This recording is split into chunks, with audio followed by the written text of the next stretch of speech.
Oh my goodness, welcome to another episode of NightMayr. Wow! Today's guest, this is an honor, this is exciting, this is bringing back so many memories.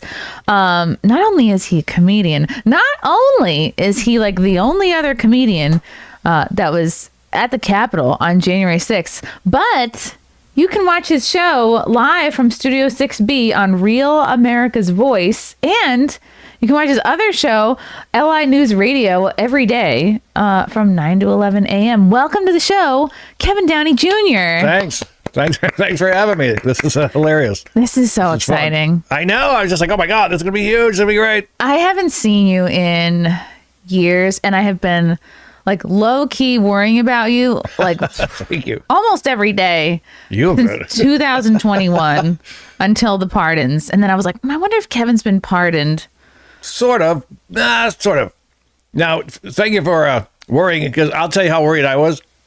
I would not go to sleep until 7 a.m. I keep my clothes on. Oh my God. What? Yeah, because I had always heard when they come to get you, when the FBI comes to get you, they like knock twice. Open the door, no, or we're kicking. I thought they go to the FBI knock, which goes, oops, shoot. Why did I knock on the door? The baby's sleeping. Why am I banging on walls? It's because I'm hammered because I had half a Smirnoff. Half a Smirnoff. Oh, I don't want to drink alone. Drink with me. Flowing through her veins, all hyped up on Smirnoff ice. Now I am hopped up. Animal. So yeah, I would keep my clothes on because I thought, well, they're coming. I don't want to arrest them naked because they're just looking to humiliate us anyway. For how many years did you sleep with your clothes on? So here's what happened. Let's just say allegedly I was walking not far into the Capitol. Allegedly, let's say I went 18 feet. That's nothing. That's like a diving board. You know what? From your front door to your studio is longer. Oh my gosh. Yeah. And just hanging out, and there's one line of cops allegedly, and they're just letting us. We're all trapped in this corner. It was very much like a field trip energy. Yeah. And we had heard on walking around. A mother has her phone. She goes, "They're letting us in." She was with her daughter, who's like 14. They're letting us in. Just got to promise to be peaceful. Like, oh, of course we're peaceful. We're Trumpers. And so we get up to the top, and we're late to the game. We're late. What's considered late? Because it's the march part started at 1. Oh, I'm sure we were there by 3:30. Okay. Maybe. And so you were like late. All the FBI informants were already in there. They were already beat you to it. Excuse me. Yep. And there were 2 entrances, and now we've been told they're letting us in. So one of them has a bunch of cops inside. And you're like, oh, that's not the one, because I went to look at that one because there was nothing there. But the other one had a long line. It's like, I don't want to wait in line. I guess I got to wait in line. And then allegedly went in and maybe 8 minutes. We didn't go far. That's nothing. And then we had to go. And we're leaving. And then our phone. See, when you're in a big group of people, you don't have Wi-Fi. Right. Oh, yeah. That was one of the most annoying things about the day because I wanted to post more videos. I wanted to do more. I thought naively that I would go there and I would be able to stream the whole thing. So did I. And then you go live and you're like, oh, no, just nothing. Just nothing at all. And I'm so glad I came out. I even bought from Verizon that I had to angrily return when I got back. It was like some kind of a remote Wi-Fi device. It did absolutely nothing. But that's a blessing, though. Because let's just say that we could have streamed. I mean, hey, guess where I am, everybody? Hanging out in the Capitol. Look at all these jumpers. Woo! That's just more evidence. Yeah, true. Yeah. So we went there and we're leaving, and now our phones are blowing up. You got to get out. There's riots. We're like, fake news. There's no riots here. We didn't see anything. So what time is it? I want to rewind back. What did you go to the ones in November or December? Or was January the first one? No, I've been to all 3 of those. Okay, yeah. So just like me, I went to those too. And you figured like, oh, this is the January one's going to be just like December. Yeah. Yeah. Absolutely. And no one went there. Here's what I screwed up. Now, there's 2 ways to spell Capitol. Okay. If it's O on the end, that means the building. Oh, everyone screws that up. But the day before, I took a picture of my fiance and I from a previous one. And I wrote, 2 comedians walk into the Capitol, meaning the capital of the United States, but I spelled it with an O. So that looks like intent. Oh, come on. That looks like intent. I'm just an idiot. Just because you're dumb. Yeah, exactly. So, we That's go stupid. there, we leave, didn't see any violence at all. Did not see, the only thing I saw when remember I mentioned those, like riot cops? They finally came running out wearing their, old time umpire clothes with a big thing. And this isn't even violent. Some guy goes, and I was 55 at the time. He's probably 65. He goes, "Why are you doing this to us? When you let Antifa burn DC for 4 days?" What? And he pushes the guy. And a bunch of Trumpers go, no, we don't do that. And they pull him back. Oh, I thought the cop was saying this to you. No. Okay. Some guy was yelling that at the cops. Okay. And he pushed one, and not even a shove, just a push. Oh, no. And the Trumpers pulled him away. And That's what I keep hearing is so many examples of the people that were there either pulling, not really a weapon, but someone has a stick or someone has I don't know, something that could have been used as a weapon, like pulling that, like tools, pulling that out of the crowd, or pulling, people who were misbehaving away. did you notice? Now, there's a video where it's an Antifa. Well, it's a Fed is what he's doing. There's just happens to be like a 2x4 hanging out on the front porch of the Capitol. Just happens to be there. How He just picks it up coincidental. and starts smashing the window. Who would allow that? Hey, we got 400,000 people coming. Better leave something that looks like a weapon Yeah. near the steps of the Capitol. And- Why not a pallet of bricks? They wouldn't come up with that till later on. Exactly. The only thing that really made me go, the thing that made me go, we're walking to a parking lot. And I go, you would think there'd be a fence at a parking lot at the Capitol. And that was just something that made me go, that's a little weird. And then I remember that later. But didn't see any violence. didn't see anything that would come close. I saw a guy steal a coat rack. And this older woman goes, "You put that back." From inside the building? She goes, "We're not BLM." Sorry, I know it's Juneteenth. Oh, sorry, We're not BLM. Juneteenth. So he puts it back. Wow. So I didn't see anything like that. And then, that was obviously January. In May, my fiance Jessica and I are leaving for a gig. And we're about 15 minutes down the road. And my phone rings. And it's a 347 number. Ooh. And I go, might be it. All I could think of was maybe it's a booker from the city, because that's 347 is Manhattan. So I pick it up, I go, "Hello," and I hear, "Hello, is this Kevin?" "Yes, this is Special Agent so-and-so of the FBI. I'd like to talk to you about the events of January 6th. Like, "Oh, sorry, this is not Kevin. My real name is Habib. I am doing the customer service." Did you see Breaking Bad? Yeah. So when they say, "Walt, you have stage 4 cancer," and everything just goes Yep. blank, I was just went, "Uh-oh." And I said, "Well, we're going so we want to talk to you. You're not in any trouble. Like, we're going to a gig, actually. We're going to a gig." And my cousin, who's a retired cop, had just told me like 2 months earlier, before maybe 4 months before I was ever anywhere near the Capitol. So I guess it'd be 6 months. "Oh, it was at Christmas. Duh. I'm at home for Christmas." He goes, "Anytime cops say you're not in trouble, we just want to talk to you. You're in trouble. Don't stay at work." So I'm like, "Well, we're going to a gig. Where's the gig? We'll meet you." Pennsylvania. What? And then you thought, great, we're adding audience members. Yeah. Is this a bringer? We're backing out the house. I draw. And the guy, and I said, I'll meet you Sunday. They go, "How about Monday?" I go, "Okay." And my fiance is going, "Hang up the effing phone."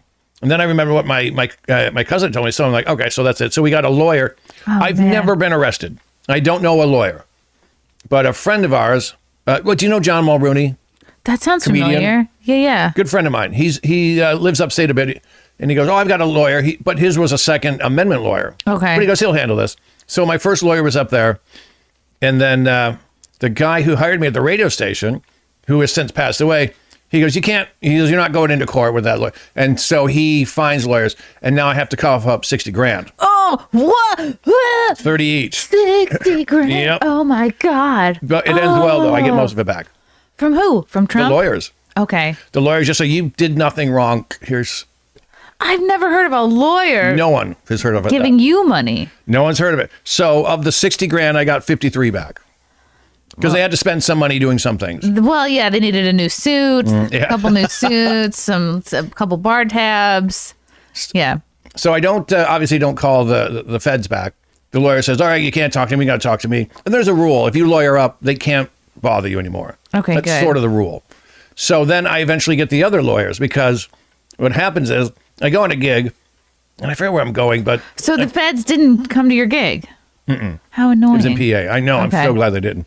So then what happens is I'm flying off to a gig. Because they would have sat them right in the front. Probably they wouldn't have laughed. They would have been like, with revolvers just going. And then I go, who are these feds hanging out to see me? yeah. Like a bad Who's around- Seinfeld. you boys look like you're from DC. I would do a bad Seinfeld too. Where are these federal agents? trying to put me Why in prison? do people go in the Capitol? Elaine. You know what makes me mad about the whole thing is people we know, and I'll mention their names off everyone. Name drop. Talk shit. Let's go. You know who they are. You're an insurrectionist. You're a terrorist. Blah blah blah. And so I've been doing comedy. So at the time, I guess it was 31 years. Now it's 36. Wow. No one in the history of comedy thinks I'm a tough guy, and I'm not. At best, I could be in like a Duran Duran tribute band. No one looks at me and goes, "Oh, here." I mean, you are wearing a hat that says Wine 'em, Dine 'em, 69 'em. I'm trying to butch up. And it looks like you had it like made, like just you had one made. You know why I have this? We're watching Dumb and Dumber. Remember the tough guy Seabass? Yeah. This is what he's wearing. Oh, wow. And my fiance said, "Go. Let's see if there's one on eBay. There is. I bought it for you." What a very niche reference. Yeah, is that weird? No, I So love it. there you go. So what happens is, I can't get on the airplane. I can't. There's I'm not sure. Wait, where were you flying to? I'm flying to. I think I was flying to a gig in Indianapolis, maybe. And when was this? This would be now a year has gone by. Okay. And you're still sleeping in your clothes, sleep like up till 7 a.m.? Yep, Oh, my God. every night, and then How do you live like that? It's horrible. we're comics. I mean, True. so I You're was used able to being up late anyway. Yeah. And so what happens is they go, we've never seen this before. And instead, you know how you check in? I can't check in. So go see the lady. So I'm talking to the lady, and she's on What the phone. airline was it? Probably American.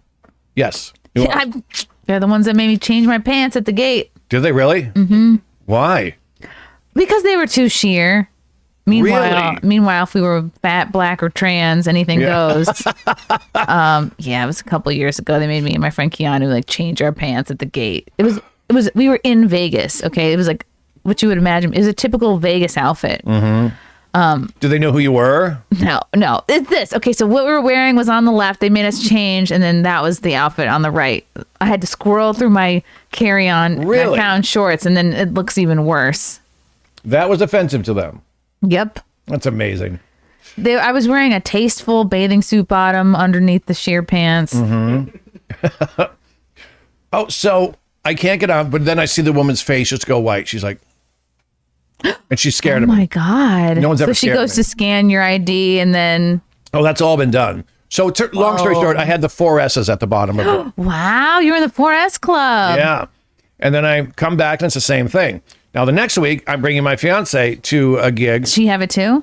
She gets it too. And now we don't know what's going on. So I'm in Vegas. So how'd you get to your gig? You didn't go They to- eventually let me on. After how long? Like 20 minutes. Oh, okay, that's not bad. 20. But I mean, it was 20 minutes of sit over there. We're going to go through everything. Yikes. Keep your hands to the side. If you need to go to the restroom, you don't do it. So You go where you're sitting. yep. In my, it's not obviously not that computer bag. I have this old one from the 70s. It's just an old cool thing. They had computers in the 70s? This is like a briefcase. Okay. So, and I used to carry my gun in it when I had to lock it up. So, of course, I get hit for gunpowder. Now, the 2 biggest guys you've ever seen come out, and they're going through everything. And Even your butthole? no, I was hoping 'cause they were hot. You're like, too. I put gunpowder in there. I might have a blade in my bahookie. Might want to keep looking. So, so now we're in Vegas. We've both been, everything but probed. And then I get a phone call from like a Washington number, and I don't pick it up because I don't know what it is. So the 4th time I go, geez, it must be something important. And I hear, oh, hello, Mr. Downey. This is Ryan J. Riley with NBC. I've written an article about you. I'd like to know if you have any comments about you walking into the Capitol. And I just go, oh, and I hang up. And then this article is long. What? You guys have a picture. And Oh, we have it. Let's pull it up. yeah. And he just shreds me. And he's like, This guy that he didn't even the that NBC one. one. The FBI hasn't arrested hundreds who joined the Capitol mob on January 6th. Just ask this MAGA comedian. Wow. And uses like not your best photos. no, they never do. Never do. So Wow. this guy, I've never heard of him, but apparently he's heard of me. And somewhere in there it says one of the highest profile. I'm like, I drive a 202 Saturn, like a 2002. what do you think I am? So This was his big break, though, writing this article. oh yeah. This got him on MSNBC early in the morning. I'm not primetime NBC. I'm like 6 a.m. at MSNBC. Wow. So, and he just goes to town. Did you know that you were a MAGA comedian? You know what's weird? I don't do any politics. Isn't that funny? I don't do any politics. But yeah, this guy really, he spent some time on this. And then he would release pictures of me at the Capitol. Attempted comedian Kevin Downey Jr. Excuse me, accepted comedian. Yeah, attempted. I make my living in comedy. Yeah, they'll go, oh, amateur. That's what's on my Wikipedia. An amateur comedian. Attempted comedian. I've never heard of this guy, but he's like this obese, salad dodging mofo. So This Ryan guy. yeah, and you know who hates him? You know who Jesse Kelly, or not just Julie Kelly. Julie Kelly cannot stand this guy, and this is why he does stuff like this. He does stuff like this. So That article's from July 2002. Yeah. No, 22. Dirt. So now he's tweeting the casino I'm at, going, I wonder if such and such casino knows they hired a domestic extremist, What a an terrorist. asshole. Gets worse. Then, so keep in So mind. he's trying to cancel you in real time. Oh no, he's trying to get me beaten up. Now keep in mind, I've never closed in Vegas. I've worked there for decades. I've never closed. So I'm already a little nervous, and I have to do an hour in Vegas, which is, no one does an hour. So I'm already nervous. And now I'm like, oh, great. And he goes, hey, if anyone is near the casino and they want to go tell Kevin Downey Jr. what we think of terrorists, my DMs are open. So he's trying to get people to come and beat us up. Absolute dingbat. Yeah, he's a total scrotum, this guy. Well, So- should we take a look at him really quick? We Because should. Yes. we have Oh, how did listed- you find his Instagram so quickly? Wow. I can find anything fast. I heard I'm in that book, Oh, look at him. Sedition Oh. Hunters. Oh, He, I want to You're in the Sedition Hunters? Wow. That's what I heard. I don't know. I gotta log into my That's friggin' all we can see for Instagram. now, but All we right, still I'm could. sorry. I have to log into my stupid Instagram. I'll find him. Wow. He's not on Twitter anymore because I was gonna go taunt him. I've never been arrested. I don't know how or why. And What an absolute moron. So he's making a witch hunt for you. and I'm nobody. Of all the comedians in the world, I mean, people that know me in New York City, I'm not high profile. I mean, Wow. I've been on TV a few times, but no one knows who I am. I would say being on TV a few times makes you better than probably 80% of the other comedians. Yes. So I ended up with a lawyer. He goes, you've been sent to me because I handle high profile clients. And I start laughing. I go, no one knows who I am. He goes, I've never heard of you neither. And he goes, but here's the way it works. They want to catch a minnow and and make you a trout and put you on the wall. And I'm not saying I have hung out with Proud Boys, but They're great people. They Yeah. get such a bad rap. Like they're just dudes. They're dads. They're regular working guys. Yeah. And well, I've talked about this a million times. How it was founded. It was a social club at first, Yes. and then they eventually ended up giving people like Ann Coulter and the Steven Crowders of the world just escorting them to their speaking engagements so they wouldn't get plowed over by Antifa on the way. And then the legacy media made them the kind of the answer to Antifa. Yeah. And they just and it would end up getting into fights and And the two are not even, they're not even similar. yeah. I'm not saying. They're like adult Boy Scouts, really. Who I don't drink. know. Yeah. Who drink? Now, yeah, exactly. Now, I mean, I don't, I found it's probably better that I not be that anymore. So, Yeah, I think they've disbanded for the most part. I don't know if there's any active ones still. Right. Maybe they've all joined the Elks Club or something now. I swear to God, I'm an elk now. If I were a dude, I would be an elk. I would be, or a It's- caribou. I would join one of the clubs. Yeah, I'm an elk now. So, yeah, I don't really get to see those guys anymore. And it was pretty much Well, that was their plan. Just make these guys go away. Two of them got 4 years when de Blasio, remember they just look at these white supremacists. Have you seen the guy in charge of the Proud Boys? Enrique Tarrio he's, what is he, Colombian or something? He's Afro-Cuban. Something brown. Yeah. Can you say Afro anymore? When I was a kid, they were African Americans. Afro-Cuban sounds like just a delicious rice dish. So, long story short, spent a lot of money on lawyers. And he goes, I've spoken with the guy investigating you. We have an agreement that I'll bring you in. You can get some sleep. How scary, though, this whole thing is. Oh, terrifying. And now they're like, we're going to go after your radio show. We're going to pick at your gigs. We're going to. Who's saying this? So I don't know if they're real people or bots. Okay. But the knucklehead, the Ryan J. Riley guy, he has people who they read his stuff and just like rape threats against my fiance. I was going to say against you. It's like, good luck getting in there. Yeah, well, hey, maybe we'll come by and visit your girlfriend when you're in prison. But not even that nice. So sending his minions. Yeah. So, and then we just sort of ride that out. And every couple of months, my lawyer would call and say, hey, I talked to so-and-so. Excuse me. So now you're officially being investigated. You were on a list. Now they're looking into you. And something that might have happened, and he said this might happen, they got sick of, the FBI and the DOJ got sick of going after trespassers. Huh. Because no one... Because, I don't know, it's a waste of time. Everyone was peaceful, like actually peaceful, not like how the left says peaceful. Right. Yeah. And these FBI agents are like, I didn't sign up to chase 55-year-old dudes in MAGA hats who are, take it over. I had to go to so many of Kevin's comedy shows. I can't take this anymore.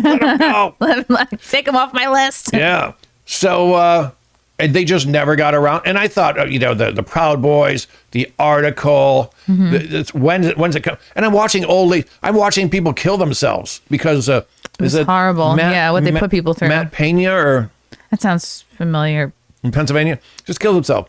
An elderly woman. She and her husband owned a piano store, and she taught piano. And you're a terrorist. You wait till we see you, Grandma Dynamite. We're gonna you. And she had to go away. And I was just like, man, here it comes. Wow. Because they've got the video, they've got the Proud Boy angle, the article, and they ran out of time, I think, because Trump got in. They did. Yeah, they just couldn't get it done fast enough. They wanted everybody to be made examples of. Yes. They probably wanted to get even more people. And keep in mind, Joe Biden dropped the federal charges against around 50% of the federal charges against Antifa and BLM in Portland alone. And I mean real charges. The best you have on me. I mean, like I'm going to take over the nation. Look, I've got my Trump flag and my arrhythmia. I'm taking over with my arrhythmia. I got a heart murmur. Let's do this. Like, no, there's no one there to take over. Did you hear about this guy, David Dorn, who was, there was a protest where he was basically a security guard or an off-duty security guard. This was, I think, during the Summer of Love. And he's just... Oh, the TV guy? Yeah, I think someone was like, basically killed him to steal a TV. Yeah, it was outside of I think a Best Buy, and he got shot because he wasn't even supposed to be there. He went there because the security guards that were there knew him and called him and said like they're robbing the whole place. So he just went, and he was a really nice guy too. Yeah, actual people, real people were murdered. Yeah, Roseanne Boylan beaten to death, and then they said, "Oh, the medical examiner said she died of an Adderall overdose," and the family said, "Well, we'll just see about that." Sent us the body. They went, cremated her, and they're on video. Is that Michael Bird? That's David Dorn. Oh, okay. Yeah, he was a sweet guy. Oh. And Michael Bird shot Ashley Babbitt. Right. Oh, and they tried their hardest to keep him safe. They promoted him. That doesn't surprise me. They promoted that animal. Probably they wanted to promote him away from that position and maybe like have him more doing like administrative work to keep him safe. Yeah. Could be.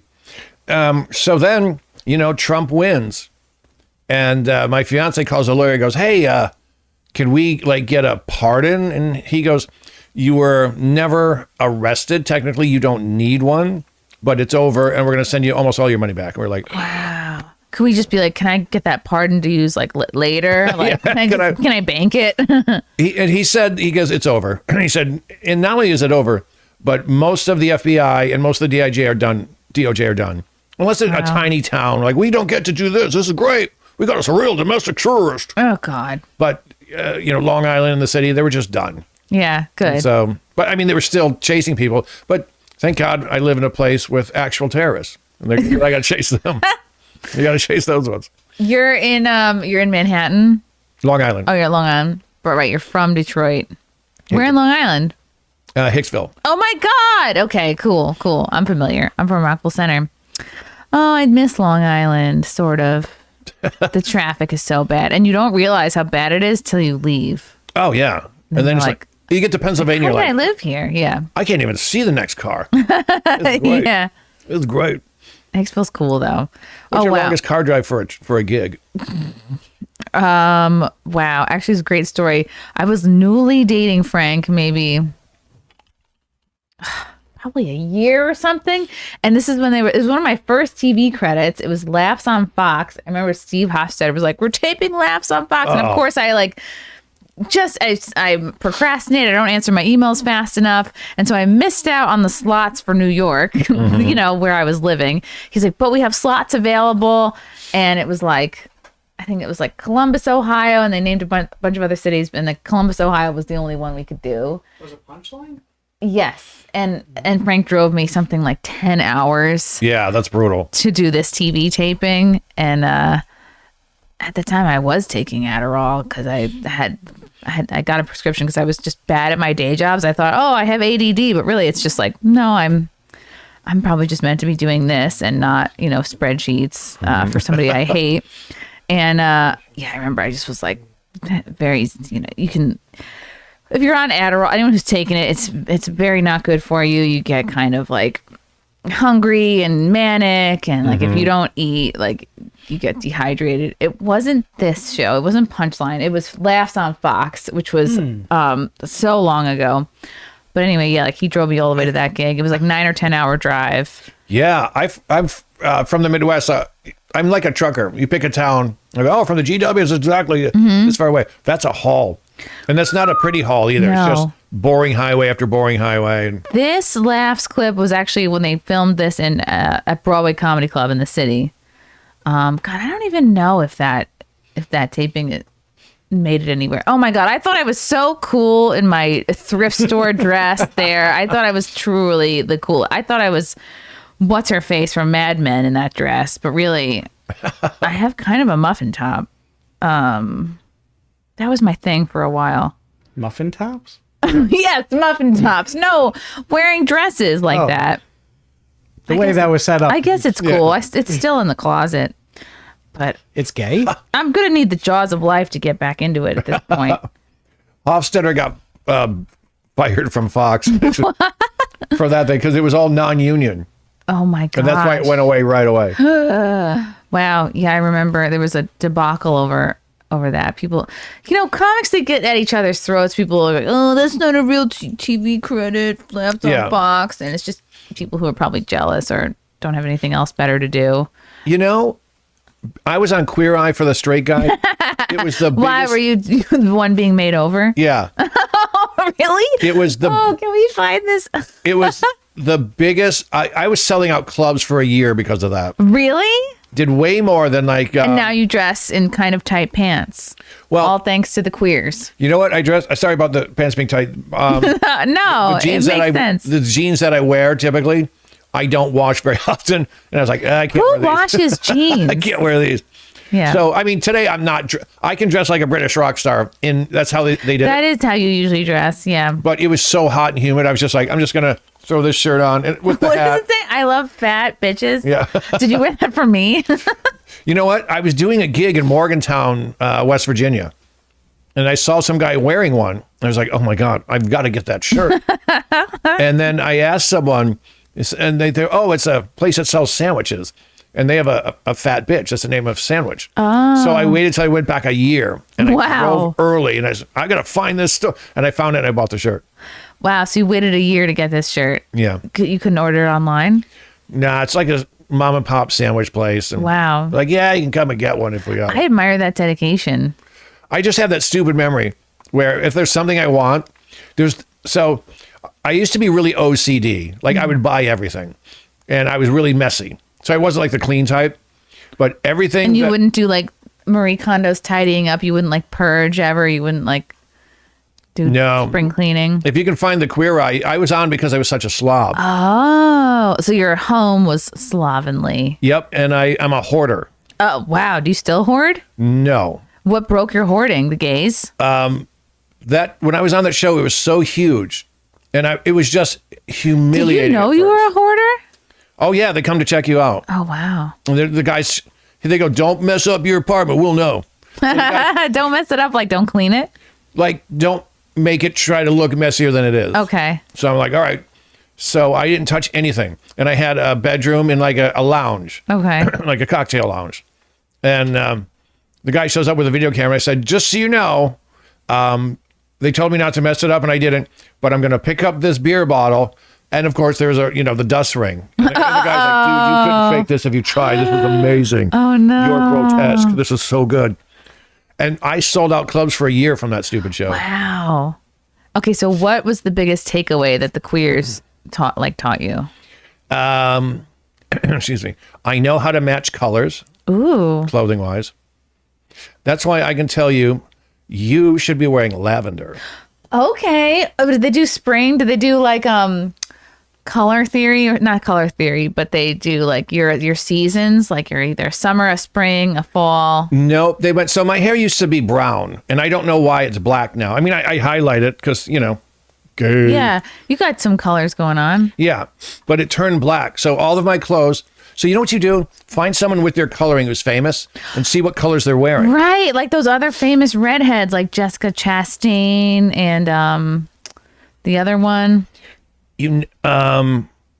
Who's the one? You just mentioned the show, Mad Men.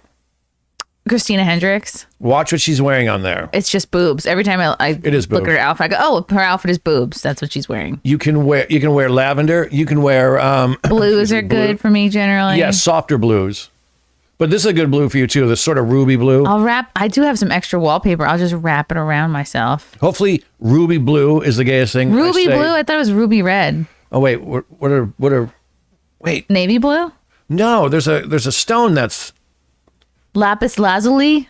No, is it sapphire? Yeah, sapphire blue. Okay, that's the gayest thing I'll say tonight. You're very sapphire blue. Okay, I'll get sapphire. Yeah, so I learned to do that, and it's so dumb when people like you were talking about. Oh, that doesn't count as a TV credit. It does. Because everyone laughed, you're doing queer eye, until they saw me signing boobs. Wow. With like really expensive clothing. Wow. Oh my God, this is it. So all right, so that's that wallpaper I told you about. This is the worst wallpaper I've seen in my life. Whoa. That's so hideous. And why is it in Asian? I have no clue. This is the only one I could find. Oh, for a straight guy. Oh, look, very bad. Very bad dresser. Oh, CD. Oh, such a dishonor. See, those are my lunchbox. Couple of my lunchboxes on the wall. Oh, no, you have lunchboxes on the wall. Wait, rewind it. This is so bad. What year was this filmed? So this is late 2003. What a time to be alive. And it aired. So now what is this, Korean? The Koreans have uploaded this because they love American culture. I'm huge in Seoul. Especially I'm huge in Seoul. Wow. Have you ever performed there? Pyongyang. No. How funny if Kim Jong-il right now going, oh. He's probably a big fan. Probably a fan. So that was the apartment before they fixed it. I remember these guys. Carson. There was Carson. There Look was. at that. This was your place? Yeah. Oh my! This looks like a cheap threesome club or something. It really does.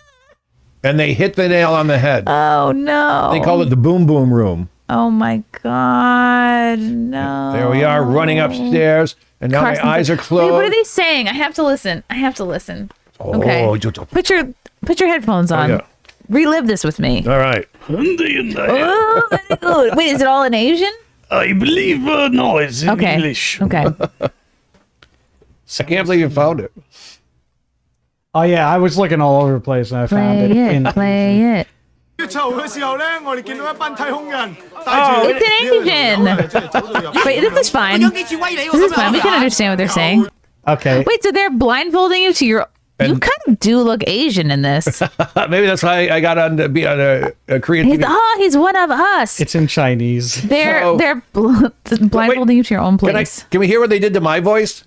Oh yeah. Yeah. Holy shit, so you're in English still. Wait, this is the after or before? This is the after. Okay. This is what they did. I haven't seen this in decades. Very good. Oh, wait, play it again. Okay. Oh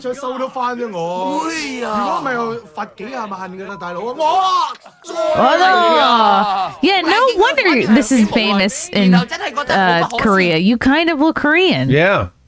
He could be half. He could be half. Put him on. Very good.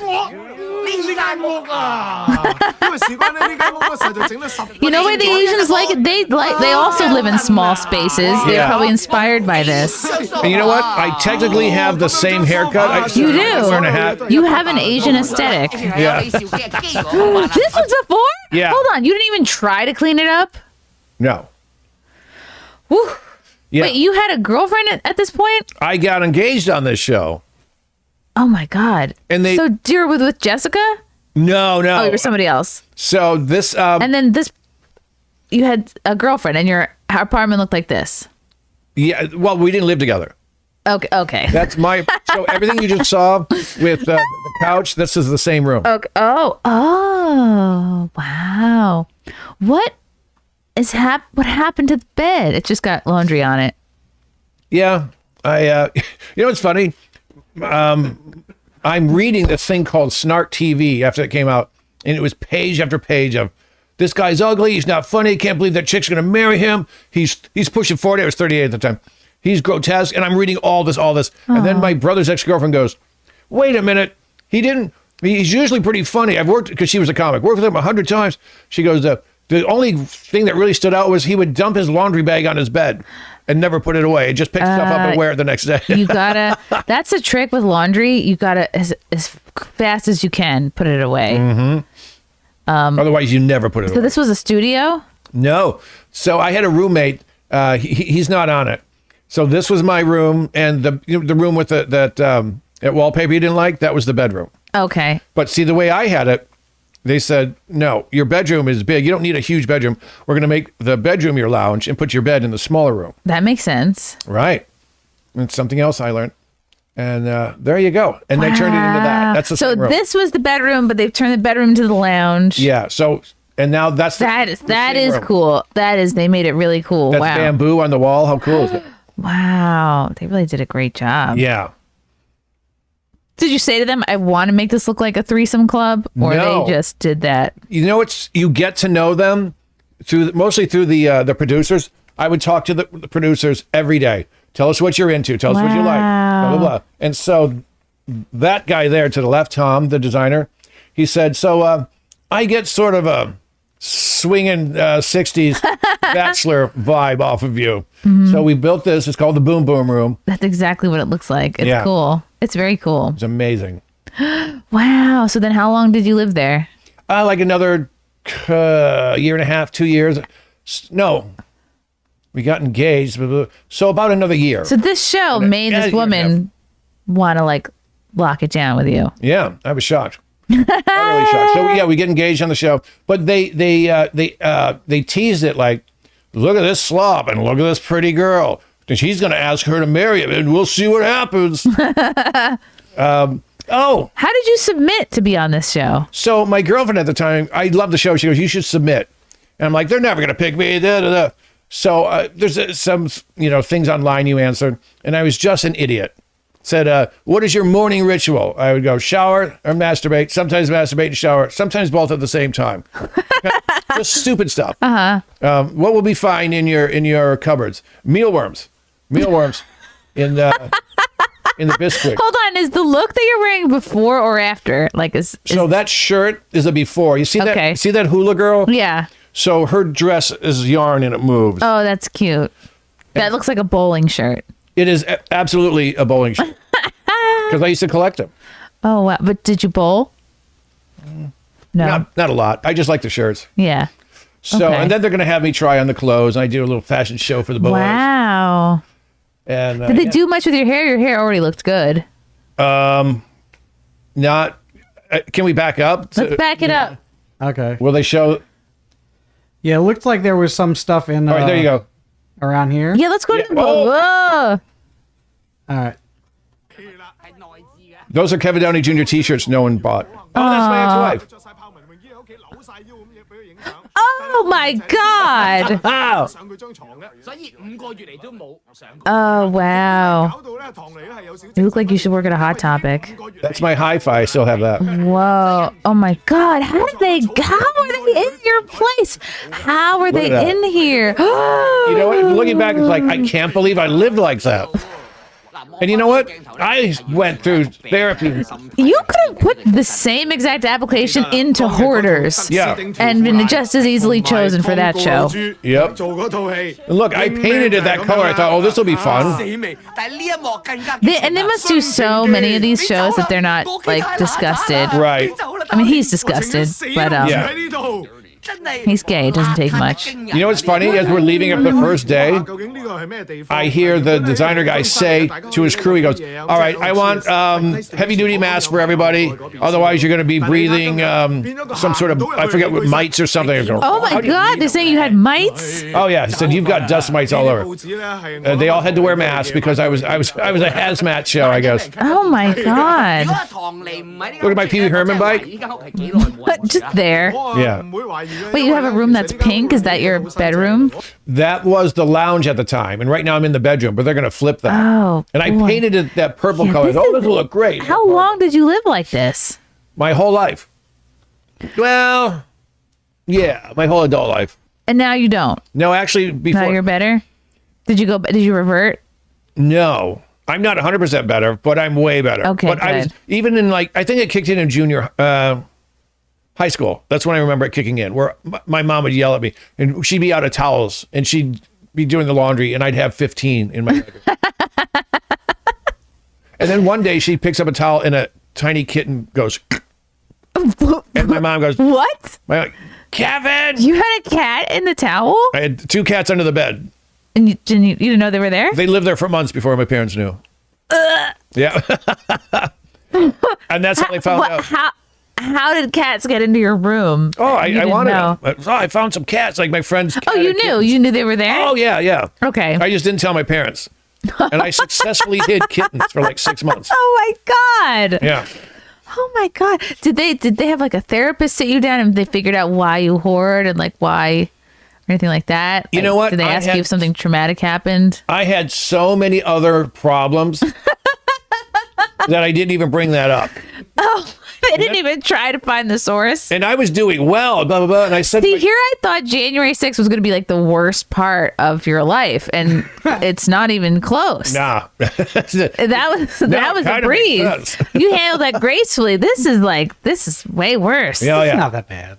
Is this what your place looks like? No, I just don't vacuum. It's clean. You probably got mites too. No, I don't have mites. Yeah, I'm not a big Are the vacuum. queers still? We should send the queers to your place, VLD. Okay. They can vacuum for me. I'm going to email them tonight. Are they still doing this show? I have to grow out my hair first and get a bowling shirt, though. Done and done. I mean, I can help you with the bowling shirts. I got piles of them. How many do you have? I don't know, 6, 7. That's enough. That was the style back then, though. Like, everyone was wearing bowling shirts. It was so, like... But this is exciting. Yeah. So, but it was also humiliating enough to make me go, I need to fix this. Oh. But this is why men eventually need to find women because I don't know, there's something wrong with your brains where you don't see this stuff. Like you don't it doesn't occur to you to dust or vacuum. See, dusting, you can't even vacuum here. No, how could you vacuum this? You would get a vacuum on top of the clothes? Yeah. Oh God, I would light a fire to that whole piece of furniture right there and everything on it. Oh, just that whole thing. I would throw that whole thing away. Is there a futon? I saw somebody sitting on a futon. There's a couple chairs in the lounge that's pink. Oh, so there's you a couple don't. Okay, chairs so in instead mine. of a closet, you have this clothing rack. I had a closet and a clothing rack because I just, if there's something I liked, you know what I was doing at the time? I was selling Armani suits for extra money. Oh my God, that's what those have you? Do you remember that episode of Seinfeld where the comedian says to Jerry, what size are you? I got a brand new Armani suit, size 40 or whatever it was. And he's like, I'll give it to you for free. And then he like tricks him into taking him out to dinner a couple of times. Like, oh, and Kramer's like, oh, and he's like, I didn't even want anything for it. And he's like, all right, you can take me to dinner. But then he just gets soup. So then he makes him take him out again. That's great. You basically lived this though. Okay, so you know how comics sell like CDs and whatnot? I was selling Armani suits and jackets after shows. So that was your merch. No one bought it because they all thought they were fake. The women knew they were real. Yeah, that's weird. Yeah. The women knew they were real. And the men were like, oh, he's fake. That's not real. Why would you sell their money? That's like a comedian doing what like the Asian ladies do on the subway, like, oh, DVD, or like with the fake purses and stuff. Yeah. But mine were real. Because you brought real Armani suits to sell after your shows. It's New York City, and you can find them because rich people don't care. All they want, like, if I turn this in. This is it? This is the scene. Wow, you found it so fast. Yeah, I believe this is it. Yeah. Are we gonna get? We'll pause. This guy's still doing comedy. He's this awful comedian. Hey, Jerry. Hey, Kenny. Kenny. Elaine, George. He's so hateable. How's it going? Hey, Jerry. I've been working out. I'm getting huge. Went from a size 40 to a 42. I'm huge. No kidding. Yeah, I'm huge. And then he dates one of his ex-girlfriends after Jerry. Oh, here it comes. Jerry, you know what just hit me? I was thinking, what size suit are you? I'm a 40. Why? I just got a brand new Armani suit, doesn't fit me anymore. You want it? Well, I don't know if I... Oh, come Take on. the Why suit. don't you just sit in the closet? An Armani suit? Take the suit. Take the suit. This is all George's fault. Okay, I guess. He You never gonna be really home later? wanted it. Yeah. I'll drop it off.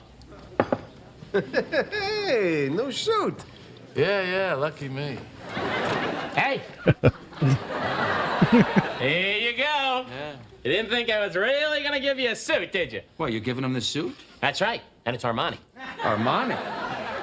Hey, Armani, Jerry. Yes, I heard. Armani was all the rage in the early aughts. I remember I had one. I saved up all my dollars and bought an Armani exchange T-shirt from the mall and wore it proudly to high school. I wanted to impress the Jews. That's hilarious. That's hilarious. Did it work? No. Ah. But there were so many in the thrift stores at the time because rich people, they're not going to sell it. They're going to donate it and get the $700 tax rebate. And then I would go in and buy them for $35. No, rich people don't have time to do a rebate. They just go take it. Yeah. Or like, they do a state sale or whatever. And they go, all right, donate all of grandpa's. Anyway, the look at that. episode ends in Yeah, I think we got to see the multiple. end. Oh, is this your girlfriend at the time? Yes. Ah, she looks cute. I haven't even seen her face. The back of her head looks great. Well, let's hear what she sounds like in Chinese. Oh, Did you watch The Sopranos? no, it's like the only that in Game of Thrones. I just didn't have time. She gets whacked at the second to last end of The Sopranos. Second to last episode. She was an actress? Yeah. Cool. She, 直情有當年啊 Ding 香港 dong 小姐林良慧得獎嗰陣時嘅氣氛啊！呢下嘢。嗱，而家大家 Very 開心啦， good 終於咧佢可以向佢女朋友喺一個咁正確嘅環境底下整個面個完成影啊咗個求婚 You look 亦都睇 Asian 到咧唐尼呢嗰個對絕對 They 大嘅 made you 改變 Asian 咧，原來真係有用啊！嗰個急變緊要啊嘛！你5個幾月冇變咧，垃 There 圾 you go 缸，然後你間屋咁靚，上到 he's crying. They 喺 cried? 你一個一流嘅大師面前 They're gay 咧，表演又淡定，啊個樣又乾淨又哦 They're gay. It doesn't take much. Wait, were you at 好啦但係帶翻 Caroline's? 去佢見 Look who that 朋友 is 嘅時候，佢啲朋 Who 友 is 反應 that? Wait a second. I didn't know he was in it. Right there. Guess who? Who is that? Brad Trackman. Remember him? Yes. Didn't he write help ghostwrite one of Kumi's books? Did he? I think he did. I don't know. He's a big lefty. That'd be odd to Brad me if he did. Trackman. Comedian? God, I think I saw him perform upstate once. Yeah. Yes, I totally- did. I did see him perform at Villaroma. I totally forgot he was in this. Brad Trackman. This is at Caroline's because Yeah. it's the old diamond wallpaper in the Yep. background there. It's just slapping him. Oh, you heard that? So if you watch the second to last episode, they go to kill this guy named Phil Leotardo, who's at his Gumada's house. And that She's the Gumad? Yeah. Wow. What a role. she yells and screams in Ukrainian, How cool. and then Wow. I can hear him searching for it now. Okay, so why did they do this scene at Caroline's? This was the end. This was I had the to big perform. reveal. Wow, they made that part of the show. How cool. Look at that look on my face. I wonder what I'm thinking right there. You're like, Track. man, I really miss my hoard pile. Yeah, what's Trackman doing here? He's going to count this as a two. Freaking Trackman. He's trying to hit on my girl. He's trying to take my gaze away. Trying to take away my gaze. I got what do they keep horses in? Stables? Stable. Someone thought it was gay. Go, are you in her stable? I go, what are you talking about? What? You're a whore, right? It was like, what? Well, I'm kind of flattered. What, they thought you were a kept man? Some skanky old lady thought, she thought I was like a boy hua. Wow. was kind of Maybe flattered to just be wishful considered. thinking. Who would pay for this? Yeah. Wonder what I'm thinking there. Interesting. Is it this girl? Let's see. I thought we were going to talk about January 6th the whole night. So is that her? Let's see. No, it's not her. No, wrong. Fieldsy, I was saying wrong. the blonde though. At the door. That's a different one. So if you go, I guess if you on YouTube look up attempt on Phil Leotardo, maybe. Also, do we have any super chats? I want to address them before they're Oh yeah. let's no do it. longer relevant. How exciting. You're so big in Japan and Korea. Well, let's just see the end of this really quick. Yeah, who else? What other comics are in the background here? My roommate at the time, R.C. Smith, So makes this an was in appearance. 2003? This is in, we shot it in November of 2003. It aired 2003. in March 2004. Wow, look at the gigantic wine glasses. Oh my goodness. Wow. And I'm sure Caroline's was happy to get the buzz. Yeah. That's really cute. It's like an ad for your life. Yeah. There you go. And then they turn off the TV and start butt fucking each other. What a story. Rhinoceros, thank you for the 1999. So Kevin is the Minnesota murderer. Makes sense. Much love for Mama Chrissie. Still hot, thank you. Great show, even though that other Kevin is still probably jealous of another brother. Rhinoceros for 5. So Kevin is the Minnesota murderer. Makes sense. Misery loves clips. Lamau. What else? Let's see. Are there other people? Other soups? Not just these two so far. Okay. Wow. That's so exciting. And then that one TV show, like, my feet have been showing. Oh no, wiki feet. Get away from my dogs. My slippers fell off and it's too late to get them. Did you find my ex-wife getting shot? It's hilarious. Oh. Wow. I want to talk briefly about so after January 6th when the legacy media had all the regular people whipped up into a narking fervor, a couple of articles came out, and I wonder like what the sort of backlash was on your side of the fence. So there was this article and a few people saying we need to round up all of the comedians in New York City who were at the Capitol and make sure they never get booked again, put them on a blacklist. And I was like, I think it's just me and Kevin. Yeah. Like, I don't know who you're all trying to round up. Not like a big list, yeah. yeah, it's not even a whole show. That was the episode, but it happened before that. Yeah, I'm looking everywhere. Kevin, were you getting like DMs from people? Were you getting a lot of people unfriending you while this was all going on? I was getting, so you know how in comedy, there are people who are newer and they say, hey, Chrissie, I saw you at the Chuckle Hut. Can you talk to, maybe talk to them about me coming to Chuckle Hut? Right. There are people I have gotten that never work stops. for. No, it never stops. There are people I have gotten work for who were like, F you. Like club owners? Comics. Yeah, of course, yeah. I'll never know for sure who called the FBI, because what happened was we didn't know it was going to be a big deal. So we did we made a video and I did one with Al Martin too, where we talked about it, and I never said anything other than, we might have been there, maybe not. But a handful of comics, like people would send me on Facebook, that mother effer, I'm going to get him. And I know of at least 4 who said, I'm going to report him to the FBI. Anybody I know? Probably not. They would never watch this. It's Probably fine. not. There's a chick from Alaska who we're pretty sure did. There's like, those eternal open micers. Yes.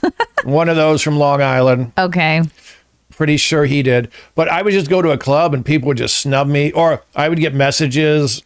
All right, don't you Johnny Lampert went nuts. I heard of that's a familiar name. No one really knows him. He was a comic no one cared about. Then he became a booker. And I only know these people's names from Facebook, really. Yeah. Like, yeah, he just lost it. He's one of those idiots that just thinks everything on CNN must be true.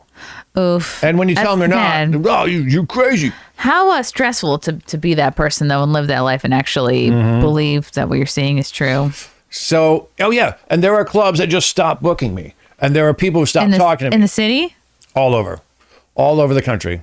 Jesus. Everywhere. But it was, the nutty lefties, they're obviously the worst. Yeah. He's a Nazi. He's a Nazi. Oh, yeah, you're a Nazi. Sure. Everything. All the things. White supremacist.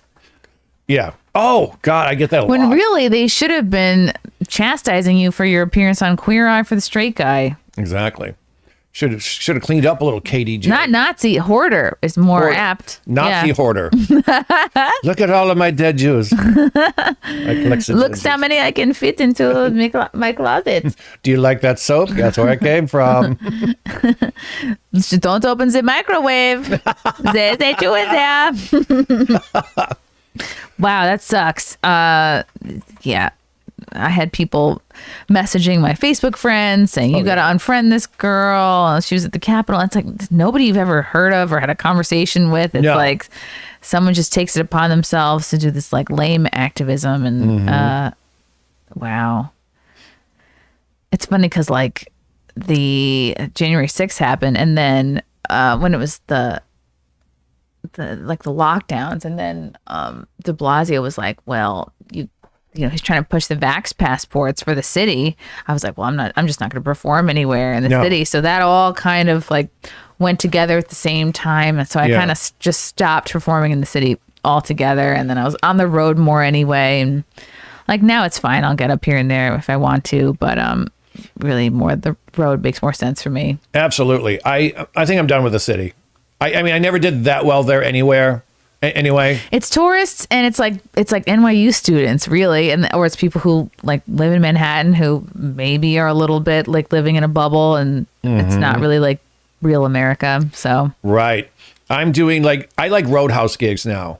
It's one night and they pay more, and if you can do one Friday, one Saturday, even better. Maybe pick up a Thursday. It's more of an event. Like I like to having to travel. Yes. I love to go to Appleton, Wisconsin. It's great. It's fun. It's memories. You get to take in the local flavors. Yes.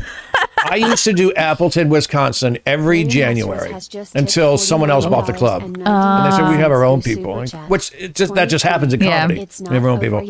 But I used to, they had something in Appleton called a place called Burritos Bigger Than Your Head. Have you ever been there? Great. No. Oh, they were monsters. But so how in Wisconsin, it's never too cold for them. Like if it hits 20 degrees, they'll put on shorts. No, they can handle it. Yeah. So we would go to get a burrito bigger than your head, and that's where all the drunk Wisconsinites fight.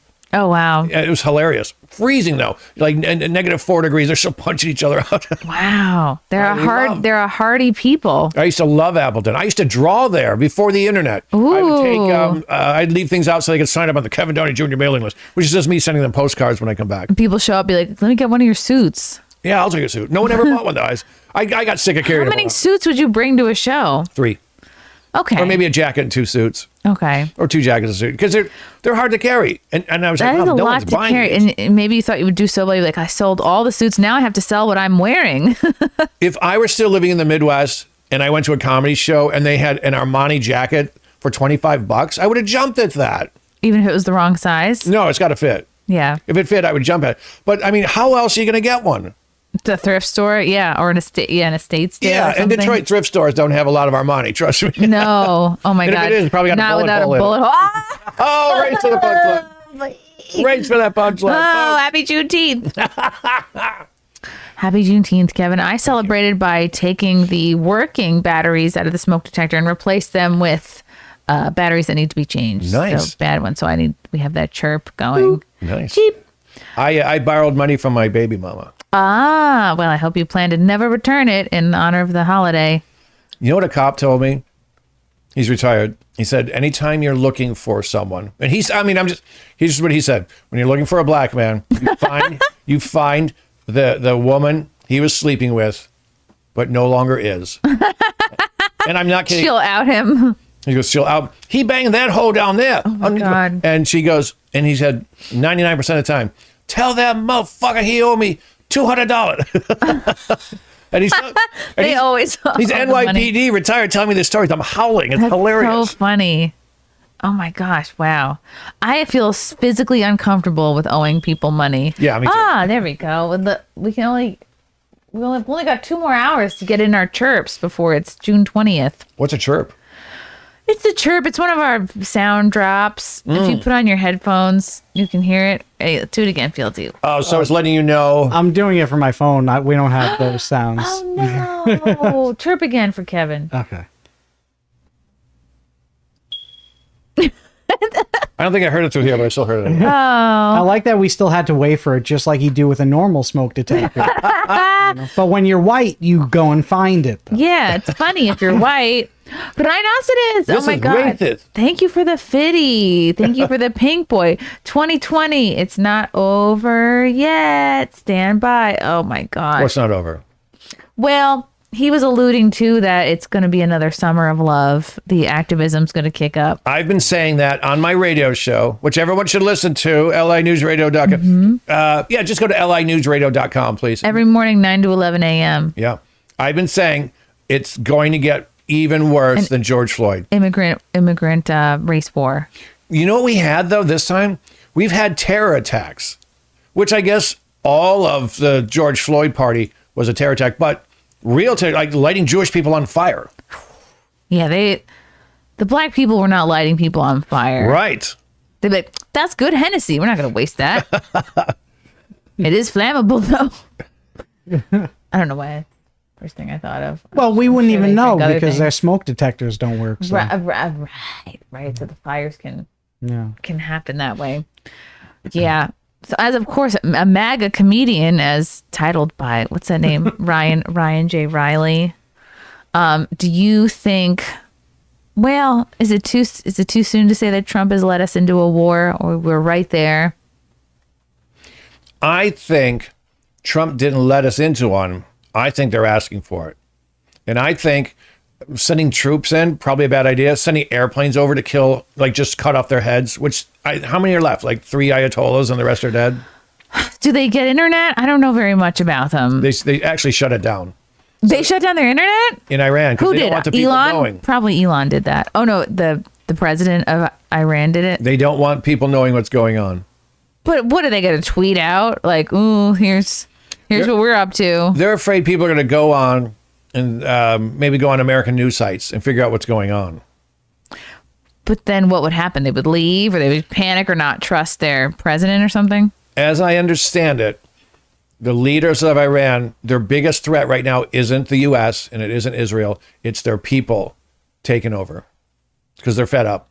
Cool. Do you remember about a year and a half ago, there were some young women going, we're done wearing this. No more hijabs. And they cut their heads off. They killed them. Whoa. They're like, my skin is too good. I'm only going to be young for 5 more years. Whoa. I almost got beaten up at an airport. I want to say the layover was Saudi Arabia, but I don't think it was because I don't think they'd let us in. If my layover was in Saudi Arabia, I'd be like, sorry, I guess I'll just live at this airport. There were these 3 stun guns, and they weren't covering their faces. They're just wearing something over here, just beautiful. And I just wanted to talk to them. Wait, you called the women stun guns? Yeah. They're just total stun guns. Where'd they get that from? Did you get that from Queer Eye? No, made that one up. And some 3 guys started Wait, so they were yelling. wearing hijabs, but you're like, I can tell they're still hot under there? Not even hijabs. It's more of a, like, around this way. You can see their face. Oh, okay, yeah, like a front jab. And like I started talking to them, and these 3 guys got mad, and then they start yelling, but I don't know if they're yelling about me. And then Probably. someone else yells, Tell your friend to stop. He big trouble, big trouble. He talked to women, big trouble. And then, I was doing a tour with Mark Riccadonna and a few other people. Oh, wow. And they start screaming, Downey, no, Downey, no. I'm like the dog getting close to the rattlesnake. Oh, shit. And, but yeah, that's how they just hate Then what happened? I just walked away so that I didn't get You jumped. sat next to one of them and you're like, what's that ticking? Wow. Yeah, there are probably so many like hot women in Iran just not being hit on. They have no idea how cute they are. No idea. No, they're Really stun a guns. crime. Total stun guns. Wow. But then they're probably saving a lot on makeup and clothes and whatnot. There's that. Now, do you get to see one before you marry her? I don't know how that goes. Yeah, do you sneak a peek? Probably if probably not the ugly ones. Like if I'm the dad of an ugly hijab wearing girl, I'd be like, oh no, she's fine. She's fine. Just marry her real quick, figure it out. Figure it out on your wedding night. Wow. That's so interesting. I don't know. I would never do comedy in a place like I don't know, anywhere brown. Sorry if there's brown people watching. I wouldn't do, if I was gonna like do comedy, Europe, and that's it. I don't know. Maybe some. These were military bases, so the audiences were all Americans. It's just getting from point A to point B, none. Did you have to wear anything like a uniform or anything? I wore this green jacket on one of the tours. Oh, cool. Yeah, I was just like, I'll wear what I want. I'll wear what I want. I'm an American. America. That's neat. All right. Yeah, I probably would enjoy the troops part of it, but I don't know. I'm scared of that now. I'm scared. I'm scared of flying. We were taking a tour of Djibouti, Africa. Djibouti? There's no D. The D is there, but you don't pronounce it. Oh, well, excuse me. That's World what I thought. traveler. That was great to be here in Djibouti. I had never heard of it. Djibouti? And they're like, it's just Djibouti. Djibouti? But that sounds worse. Djibouti. Djibouti. Yeah, it's Djibouti. Djibouti. Djibouti call. Okay. And That's neat. when you leave the camp, so do you know Mark Riccadonna? Mm-hmm. He almost got jumped from behind by some guy. Wow. And then, Riccadonna, turn around. No. And then the guy ran away. Yeah. Who almost jumped him? Just a local yokel? Some local thug.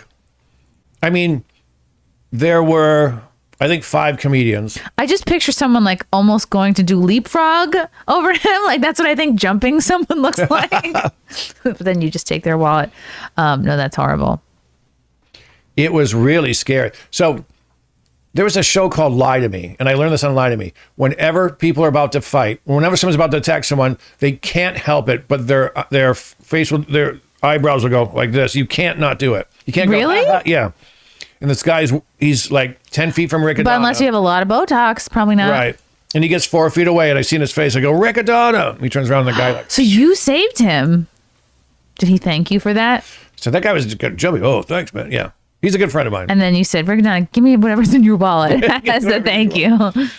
About an hour later, we're on a little shuttle bus, just the 5 of us, and our handler. There's a driver, and there's a handler, and then there's a tour guide. So there's, we're going around. This is still Djibouti? Yes. Okay. And we went Djibouti. around the block where the president lives. And here's where the Whoa. president lives, and here's where the American consulate guy lives. And we went around, and suddenly these 2 guys come out in army fatigues and red berets and machine guns, and they stand in front of the Looking for comedy tickets. No, they thought we were assassins. Oh. Why would you be driving around? And one guy is, they're both holding their guns, but one of them is down, and one of them is not as down as you want it to be. Mm-hmm. And we couldn't. What are you doing here? Well, these are comedians. I don't know what that means. I don't know what that is. I've never laughed in my whole life. Yeah, they don't. Djibouti was crazy. I saw the skinniest man I've ever seen in my life washing his clothes in a puddle. Cool. Does that count as washing? See, that's a good point. Imagine being so thin and chic that you can wash your clothes in a puddle. Or maybe he had dust mites. Maybe he don't see. He's like, I am so upset. Queer Eye did not pick me. Now I must wash in this puddle. You would think they would pick Djibouti. Right. Well, they don't want to go. The queers don't want to go to Djibouti. Oh, they want to go. Oh, to they want to Djibouti. go. They want to go to whoever's booty. Wow. A puddle.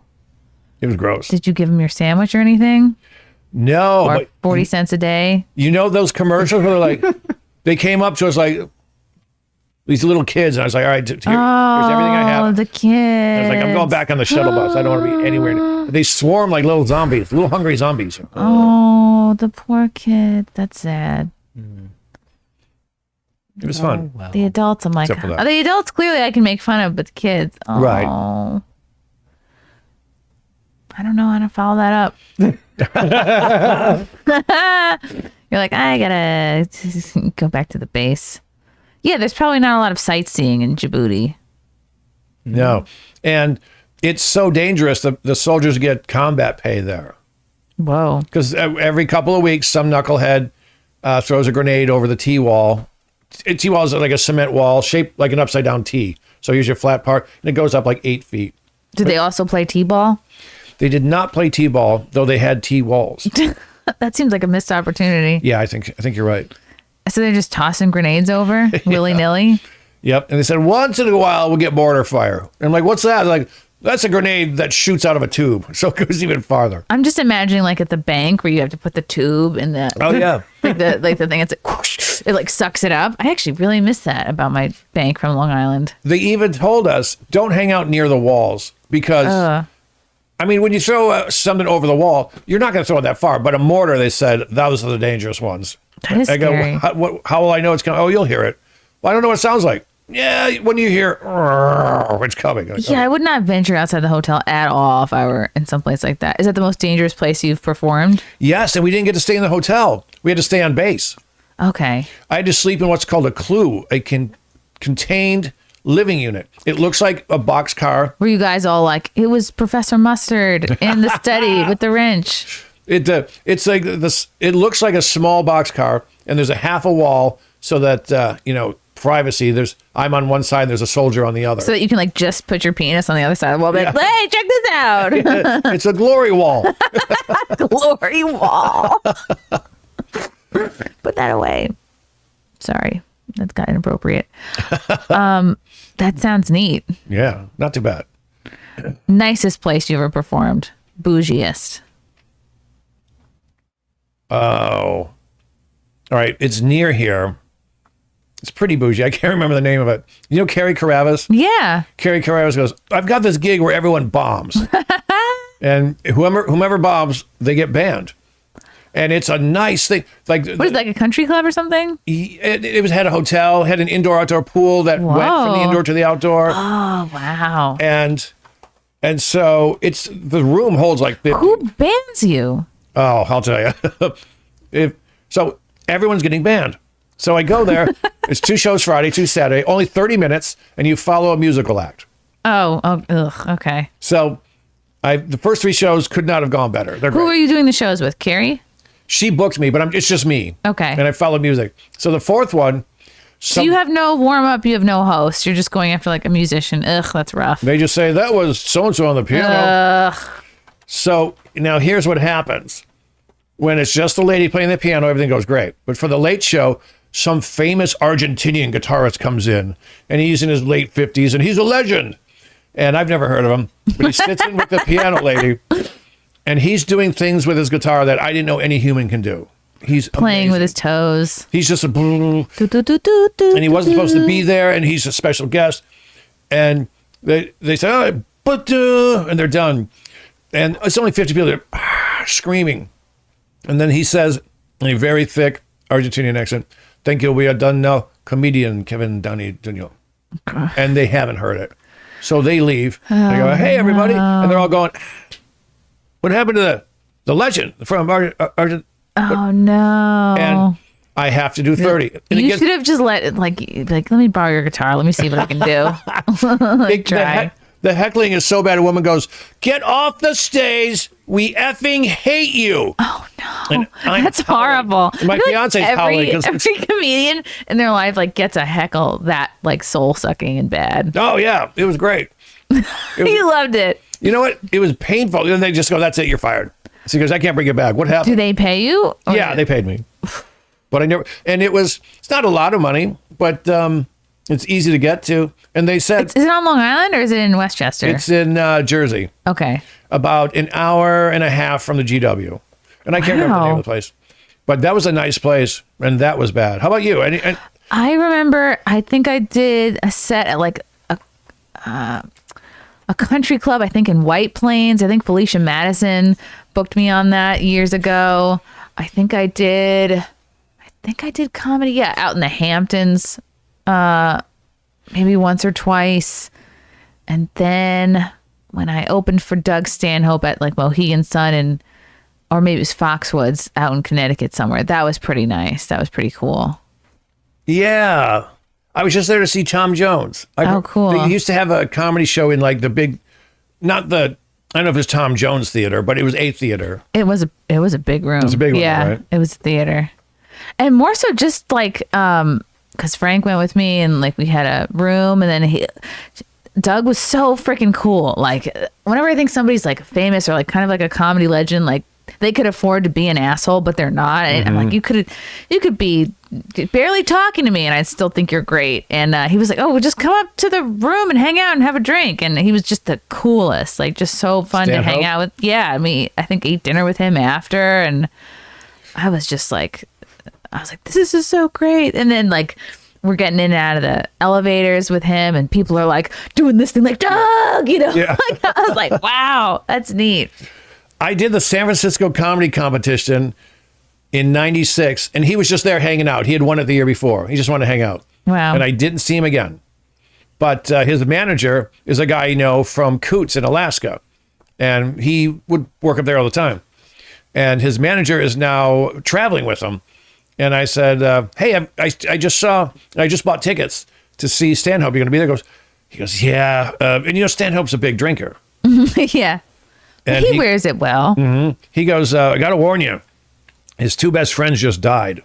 And I go, what? Oh, no. When? He goes, today. Well, one last night, one today. What year was this? This had to be 8 years ago. No. This had to be like 2015.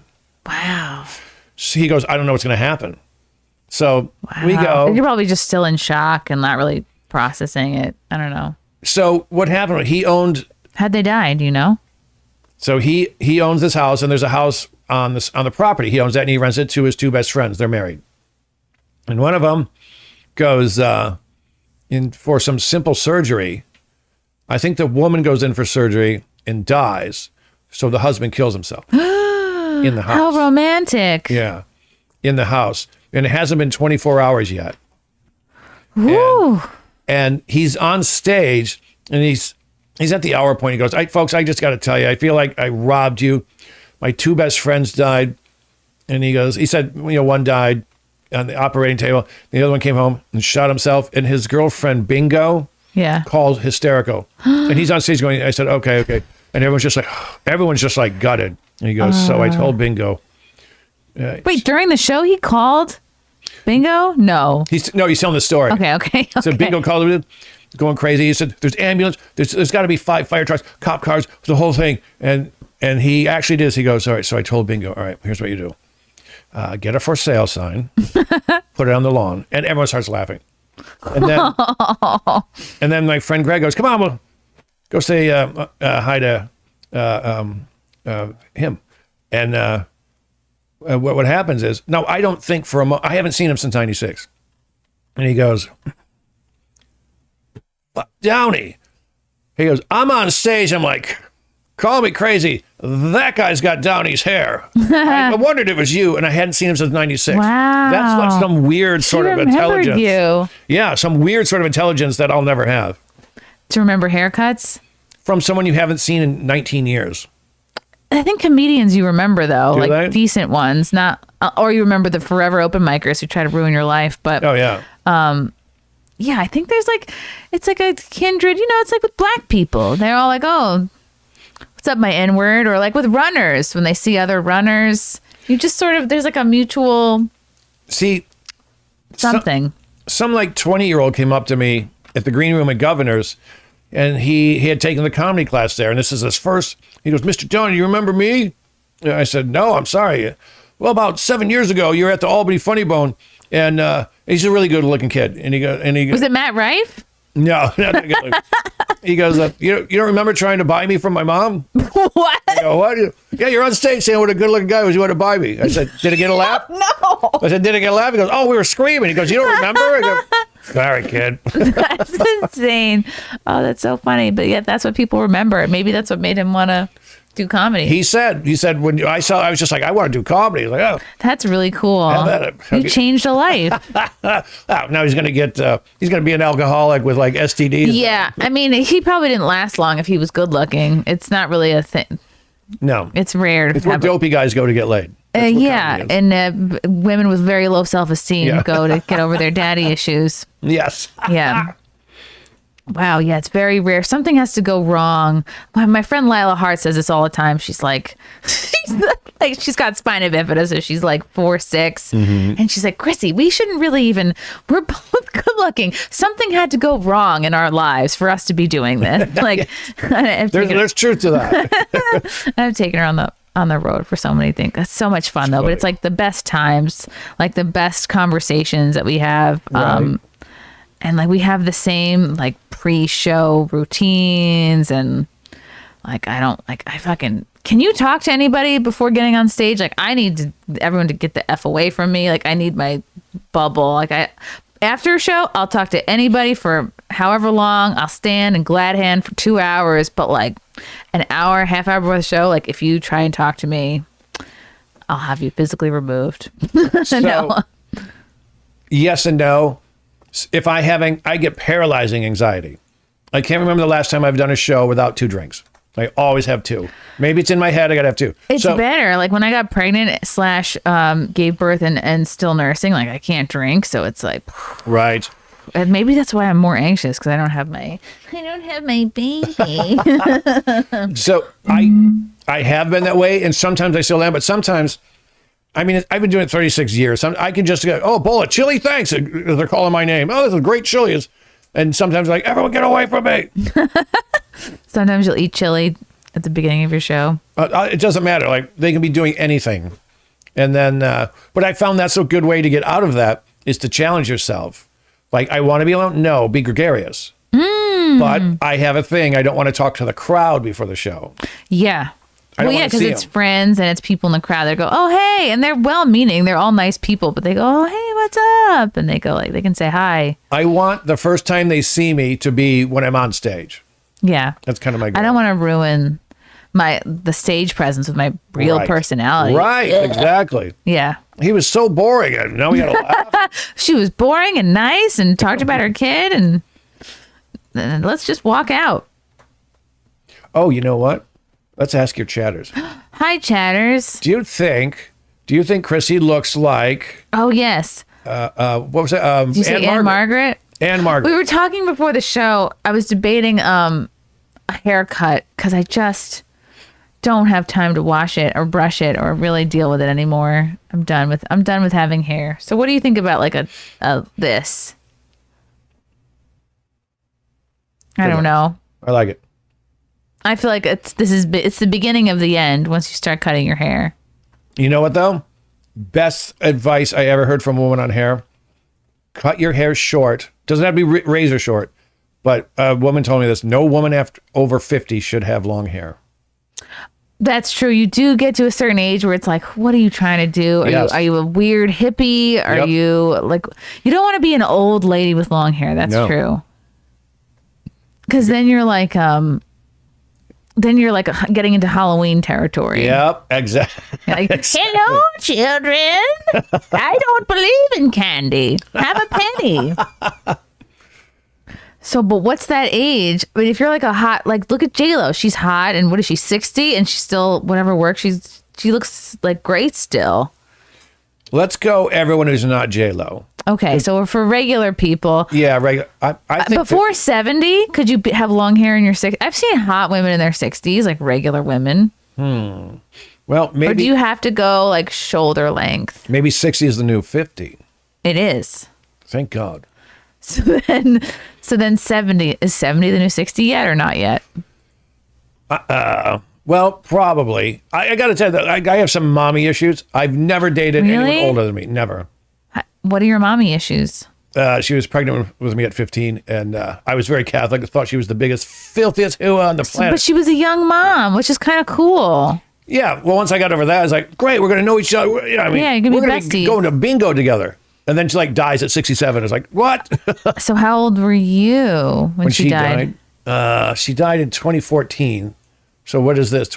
11 years ago. I'm 59 now, so I was 48. Good for you. My mom died. I lost both parents before 40. Wow, so, really? Yeah. That's why I want to like get real healthy and then live a really long time for the bean. Right. And just not die is the plan. It's a good plan. Not dying is always a good plan.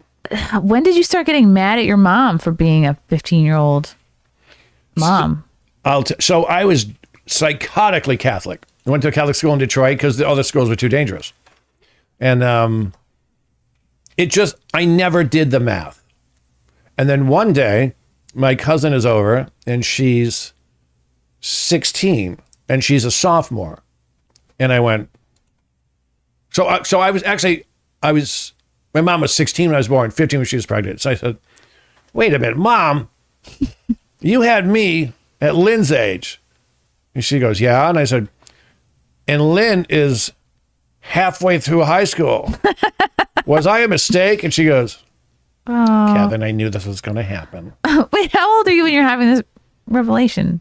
11, 12. Oh, damn. So Yeah. she didn't sit you down and be like, Nope. And I was like, she should have. That should have been a talk. how do you give that talk? Now, keep in mind, I'm really, really religious. So There aren't that many religious kids. That's rare. that's when I got OCD.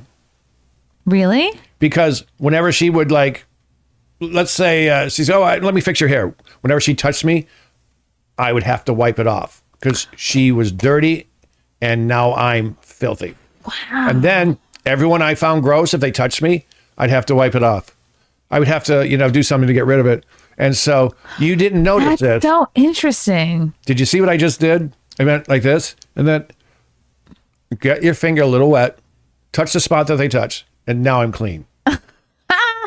Whoa. And I was like that with anyone I found like fat and gross or someone who was dirty or someone I didn't like or someone I was whatever. So I got really good at it, at wiping. And my brother caught on. He goes, oh, he's wiping germs off. And my mom was like, don't wipe my germs off. I'm like, okay. How much older was your brother? He's 2.5 years younger. Oh my gosh. Did you ever like see a therapist for this? Well, that's the funny part. I was seeing a therapist about other things. Uh-huh. And then I started telling you that I didn't finish it. So therapy's going well. It's been a year and a half. It's going swimmingly. And I said, you know what? I never told you about this, but I'm OCD. And woman goes, why would you say that? And I listed all these things that I had to do. But you know what and I didn't know this was a thing then. I got my first digital clock in 10th grade. Now I can't fall asleep until 12:34 every night. So the 1, 2, clock 3, 4? Yeah. Mm-hmm. And that was one of them. And the shrink, she got why wouldn't you tell me? So I was just talking about all those other things that I found way more, Yeah. She was, well, why'd you hide it from me? Now she's getting very why'd you hide it? Said, I didn't hide it. If all the stupid stuff I have to work on, being a slob is not real. I'll take that. Yeah. And she was like, I feel like you've been hiding this from me. I was like, I didn't even know it was a thing for a while. I just thought it was crazy. Did you ever forgive your mom? There's nothing to forgive her for. I just had to figure that out. Okay, but yeah, at the time it seems like you were angry at her. Grossed out. Grossed out by her.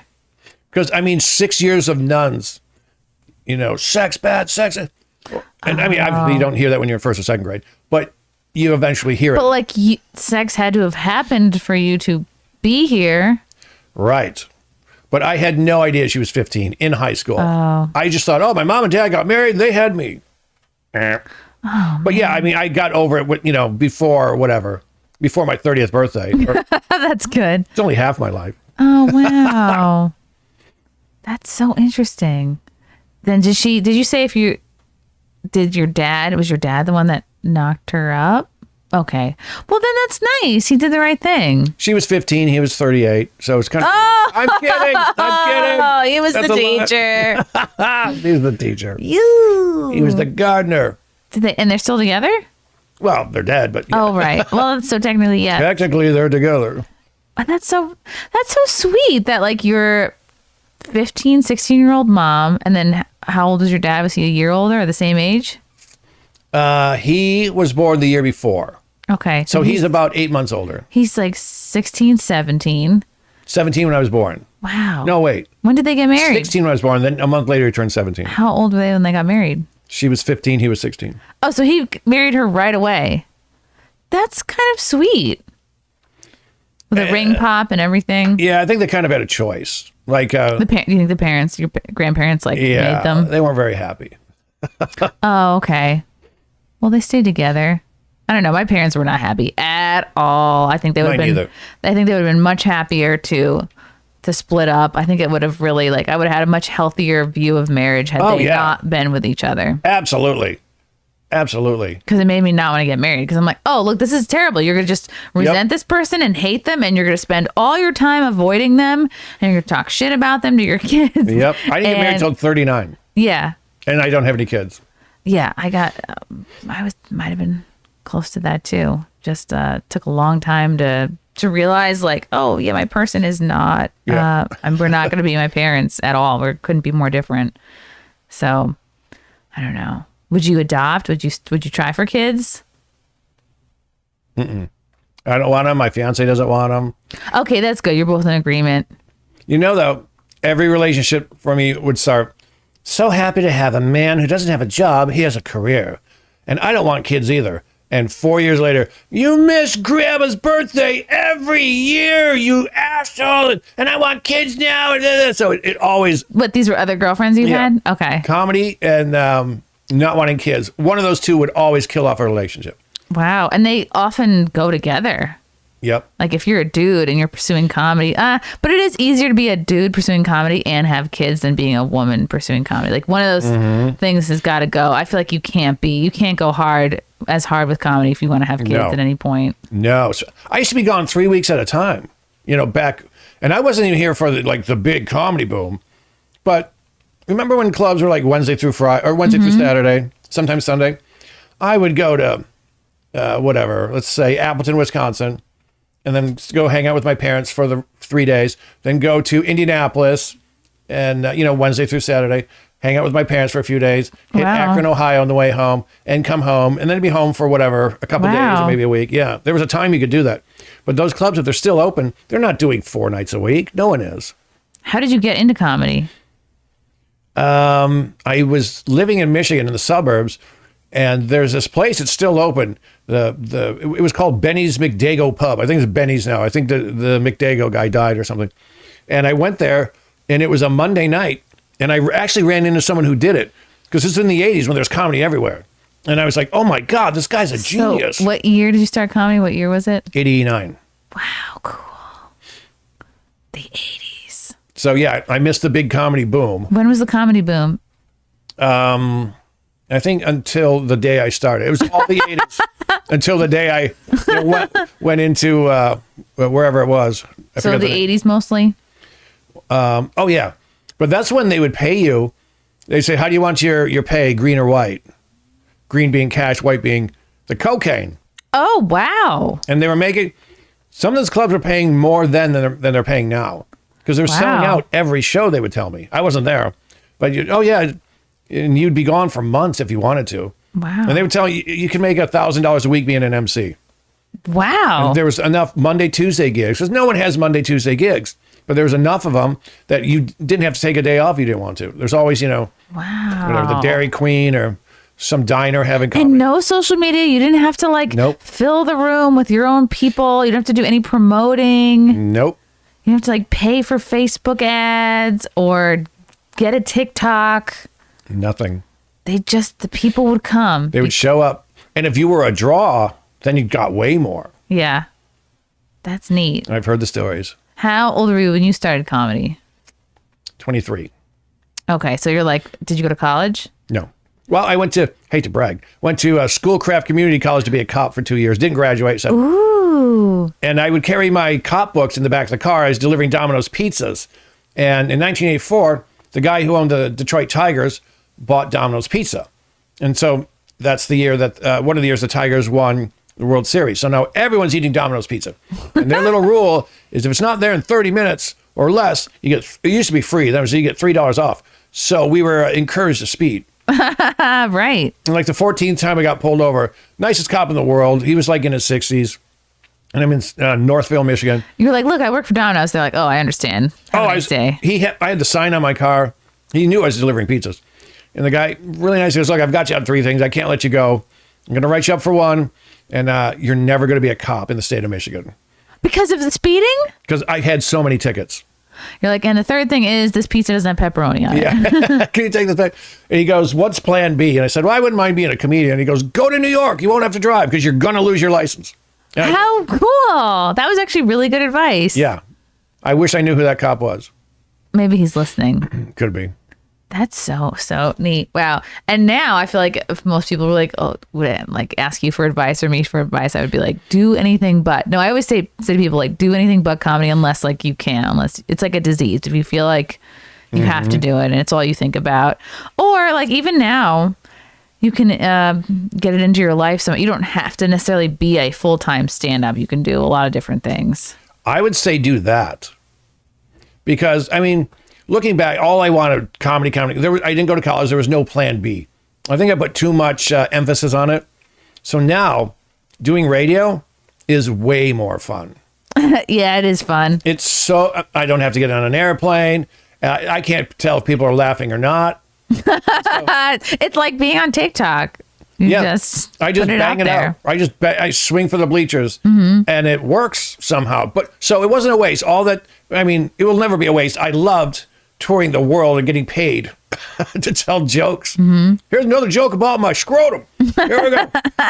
But I took everything I learned from that into radio, and now it's just like, oh, this is so much better. Oh, that's great. It's more fun. It's like, when you first got good at comedy, like, now I really love it. I'm still waiting for that day. Yeah.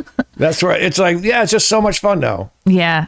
That is the best feeling because you have to be kind of good and be getting enough good feedback to keep going with it, or else like you quit. You just, it's not worth it. It's just a grueling thing. But now it doesn't have to be. It's you can kind of do whatever. You could blow up on social media and then figure it out. Yeah. The thing is, though, the wokesters have killed comedy. Just killed it, especially in the big cities. I have a joke about having a dead hooker in the trunk of my car. And I've had... so that's what I smelled when you pulled up. That's it. I was rolling around with it. And I've had people say, you're misogynist, misogyny. You actually have people yelling that out to you? Oh, that's so lame. Not anymore, because I don't work in the city anymore. I don't want to. I'm not going to go to any big blue toilet towns where... toilet town. Oh, yeah. Indianapolis. So the club I worked at closed. I knew the woman for years. She had a big BLM sign in the window. Ugh. Because the riots were on, and they attacked the building anyway.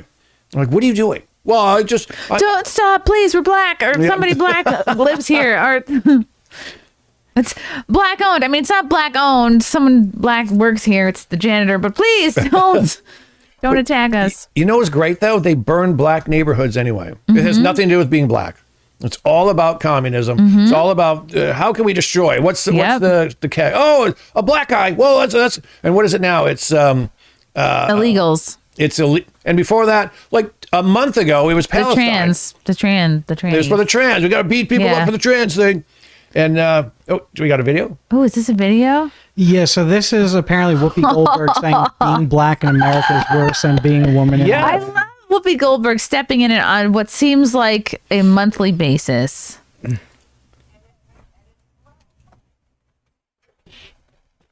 What haircut is this? It's like a military haircut that she's grown out into dreads. It's like an Apache Apache mullet. Yes.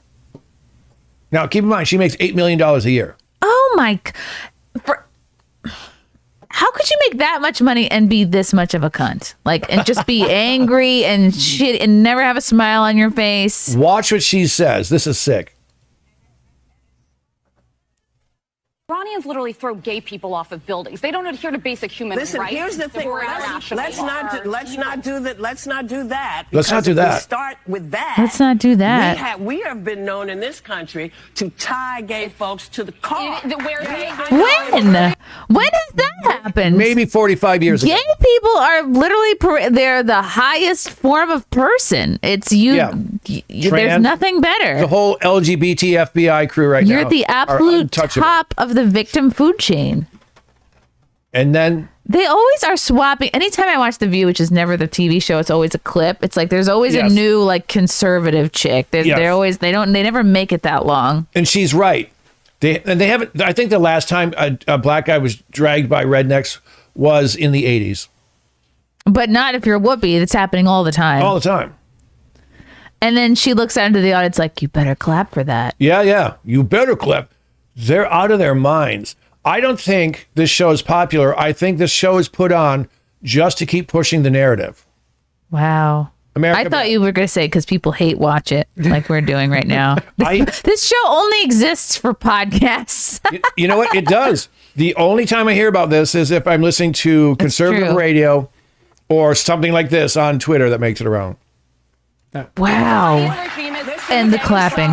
They used to just keep hanging black people. So hanging black people. Whoopi couldn't wait to bring that up. When's the last time we hung anybody? Exactly. And you want to know a good factorama? I wrote about this at PJ Media. So I went to see how many black people have been hung by the Klan or any sort of, white supremacy group. It's like 4,100 since the Civil War. It's not that many. Then I said, how many extra black people have been killed because of the crime surge after George Floyd? It's like 6,300 more.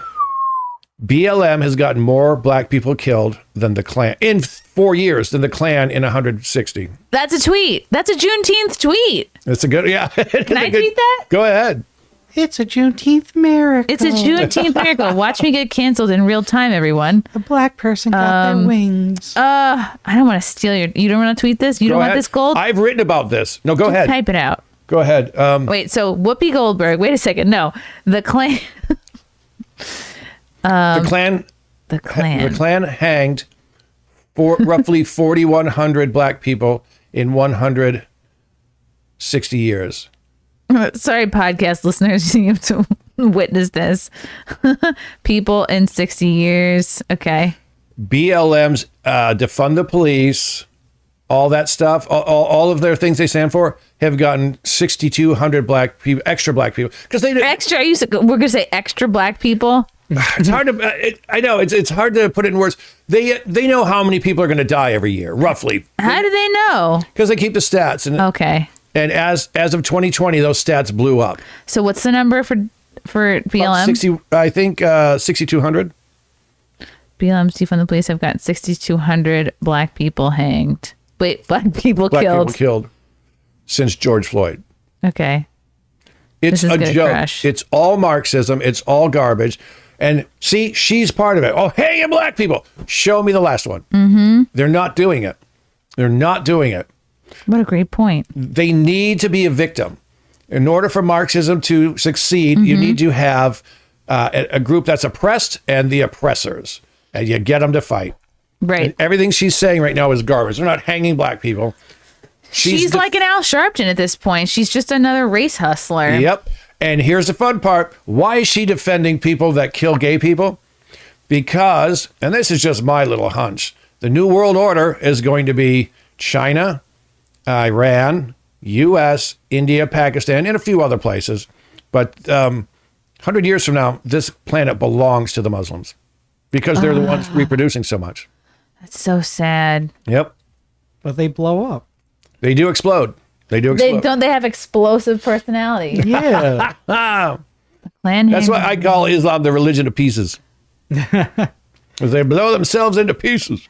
Well, should we listen to the rest of this? Yes. Juneteenth? Yeah. And only. All right, this tweet is out of control. Keep in mind, this woman is an EGOT. EGOT? Yeah. She won an Emmy, a Grammy, an Oscar, and a Tony. Yeah. She makes $8 million a year, and she's talking about how bad it is for black people in this country. When she has like private security and she gets to wear fancy tarps every day and her hair gets to look like like an Iroquois, and her hair looks like she stole it from like a white trash kid in a Michigan trailer park. Oh my God. Oh God. Here we go. Wait. That's not what you mean to say. It is the same. No, Look at her. She's so controlling, and she's pointing and she's telling the co-host, "You meant to say this. You didn't mean to say this." She should just walk off. She's horrible. Well, now I can't hit play unless you point to me and tell me to hit play. Hit play, Filthy. I did it early. Like if I set foot wearing this outfit, killed for I'm sorry. Listen, I can't have my hair showing. I can't wear a skirt. I can't have my arms out. I'm telling you, as a I literally said it was up to the I'm sorry. I need to win the Black Victim Olympics. Everyone stop. Whoopi's talking. I am saying that it is the same. Murdering someone for their difference is not good. Whoever does it, it's not good. Wow, it's not good. What a mental giant she is. You want a fun statistic for today? Yes. Can you please look up murder by race FBI table? Oh boy. It's my computer wallpaper. You don't have to look it up. White people outnumber black folks 5-1. Black people murder more than twice as many white people every year as whites murder blacks. And no one knows that because of people like her. Wouldn't know it because she's wearing Crocs with socks on The View. Ooh, that's a bad luck. There we go. 2019. But that was so long ago. I'm sure things have changed since then. Want to hear the fun part? You know why we don't have these for 2020 and onward? Because it would be insane. Because Joe Biden said we no longer release these. Oh, I'm surprised they left these up. God. So I'm sure Trump will start 2019. keeping track. Let's find race of victim. White, Happy top Juneteenth, one. everyone. See, it says white. Now go over to where it says race of offender, black. 566. And this is not all the murders. This is one victim, one attacker, and a conviction. So hold on, look, it says race of victim white, but then it says race of offender white, and the number is like 2,594. So, yes. So in this year, white people killed 2,594 white people. They killed, go down one, 246 black people. Black people killed 566 white people. Wait, more than twice as much. I can't pull up the chart. So go to 566. See what it says race of offender? See what it says 566? Yeah. Race of offender, black. Okay, victim, I see it white. now. So that's more than twice as many. Even though white people outnumber black folks 5-1. Interesting. And again, not all the murders. One attacker, one dead body, and one conviction. I don't get, though, that they are splitting up here race of offender and ethnicity of offender. Yeah, why does that matter? So, Hispanic is technically not a race. Okay. What? It's an ethnicity. But no one cares about that. Is that why we started calling them Latinx? People hate that. My fiance is 100% Puerto Rican, hates that. Yeah, they all do. They all hate it. So I was a census taker in 2020. Get their race and then get their ethnicity. And then you'd be like, I know the rest. So you can be black and your ethnicity is, let's say, whatever. Irish? Well, you could be a black Irish. I guess technically I am. But yeah, you can be black and from Nigeria. You can be black from the U.S., black from Cuba. You can be black, but you came from Venezuela. So there's ethnicity, and it's dumb. And I was just like, can we just put black, white, Asian, Hispanic? No. No, you can't. Oh, here's the fun one. When you're a census taker, you count illegals too. Great. You count illegals. That's right, because that determines what Congress people. How many you get? Yeah. And would that be under unknown over here then? That would be under unknown, yeah. Oh. So that's 1,000 of illegals. That's probably that number has exploded now. Yep. And now you see what you don't see in there? A lot of, maybe if you go down, I don't know. I'm sure Asian is in there, but it's going to, or maybe the over Asians to the right. are not out here doing violent crime. They're home with their violins. They are at the dry cleaning business. They're doing nails. Okay, They don't have time for this. So they're other. So they did a whole campaign of Stop Asian Hate, and it was only 247 compared to our 3,300. Yeah, there should have been a Stop White Hate, except that would so many people lose their jobs. They can't admit this because this blows the narrative up.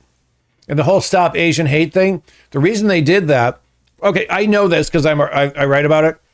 And this cop, the cop who told me that other thing, he goes, the worst racism in the world is black on Asian. And he goes, and I had already been... Really, it should be the other way around, because if you think about penis size, they should be the angriest. You would think. But they're not. You would think. But that whole Stop Asian Hate, they wanted to pin, how Trump said it's the China virus. They wanted to make it look like he was causing it. And then all the videos came out. And it's black men beating up on, typically older Asian men and women. Right. The district attorney of San Francisco refused to prosecute those crimes. Wow. So the Asian community did a recall and they got them removed. Wow. Good for them. So they did stop Asian hate. They still haven't stopped it. They just made it. They paused it. Little pause. Hit the pause button. Hit the pause button. But it's still really bad. Yeah. And they had to stop doing it because Cuck Schumer can't walk around with his little state Stop Asian Hate. Oh, it's Mr. Senator. It's black people. Oh. Let's get rid of that.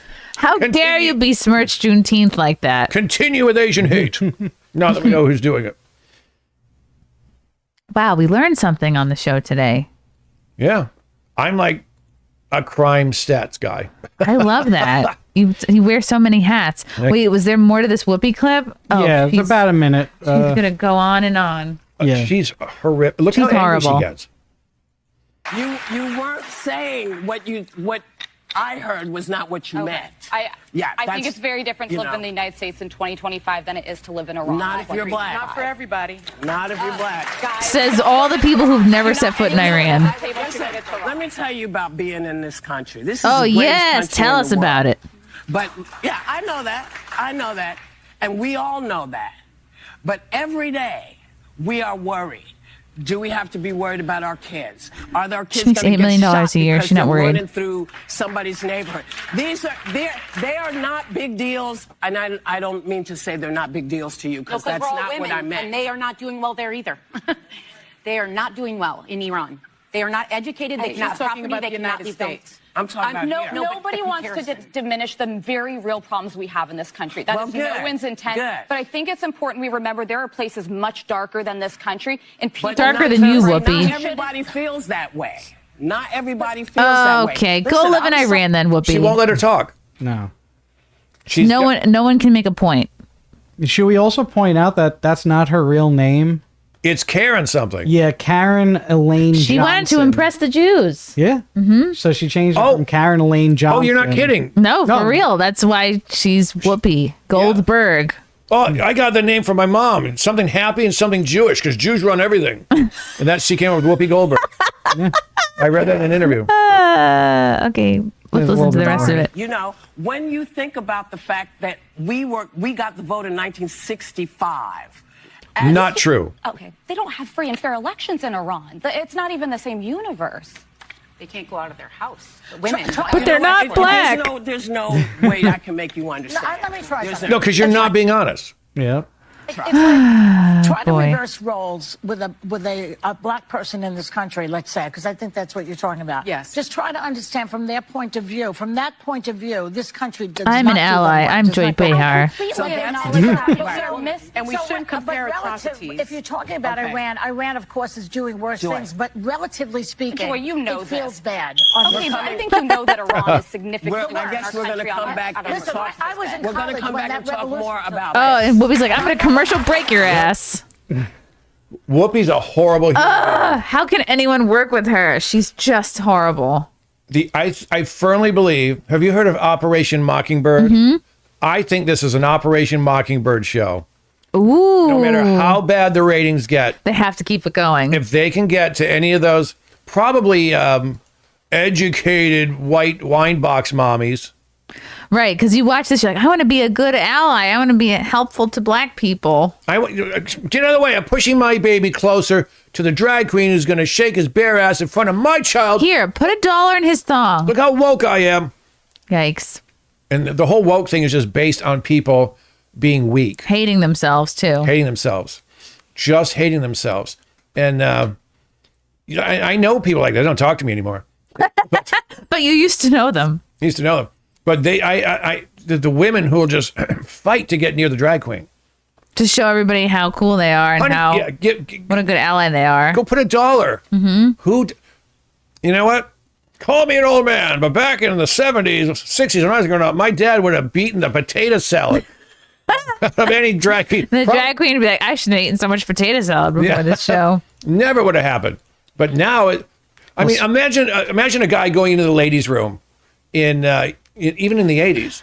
They'd punch the animal out. Do you watch the videos of what's her name? Is it Lily? She's the dude. She's the dude. Yeah. It's the dude that dresses like a chick that's always at Disney World. And there was a clip of him being like, I was in this bath. I was in the ladies' room like I am. And it was just me and this little girl. And you know what? The little girl's waiting for her mom. And I thought I had to worry for my safety because I know once this mom gets out of the stall, she's going to realize it was just me and the little girl alone together. So what I did was I left the bathroom. I had to think about my safety. And I was like, no, because you knew how much of a effing creep you are. And you left because you knew that it was going to get real soon. Well, speaking of, you're talking about cross-dressers and stuff, I've got something for you on this. Ooh, yes. This just came out. Juneteenth related?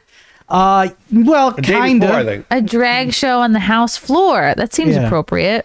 When you're talking about how they were saying like yes and celebrating like the trans people, like this is the house floor here and this is what's going on. This means you're a supporter of Pride. Look at that guy just in the back, the old guy just dying a slow death. Like he's actually now getting the poison ready. This is abnormal, and they're embraced. This is cultural Marxism, ladies and gentlemen. Mm-hmm. And look, getting away with that. If I went there with my MAGA hat, they might not even let me speak. Oh, what's he got to say? But this is okay. This is fine. Seeing a man's paint. Clapping. They're clapping. They are clapping. A split. But could you do a split? No, I cannot do a split. Maybe if you could learn to do a split and wore those tight yellow pants, you could get away with the MAGA hat. And you said, you know what? I can wear it because I'm trans. Now, why do we have drag story hour for kids? One would think because the old folks home. Right? White liberal women need to prove how forgiving they are. 1,000%.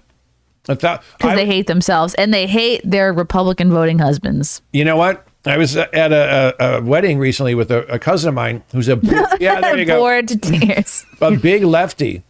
And I said, why do you hate Trump? It took her 3 days to go, well, it's emotional, but never had a reason. I said, they're talking about, the racism. This is why women shouldn't vote. They make us look so bad. Ugh. These straight white women, they are the biggest scourge on the planet. Yeah, I feel bad. At least in the country. I feel bad for my people. Well, I've always said, and by always I mean just since 2018, that like married women don't need to vote because like you and your husband ideally would have the same vote, and if you don't, then you probably shouldn't be married to that person. Yes, I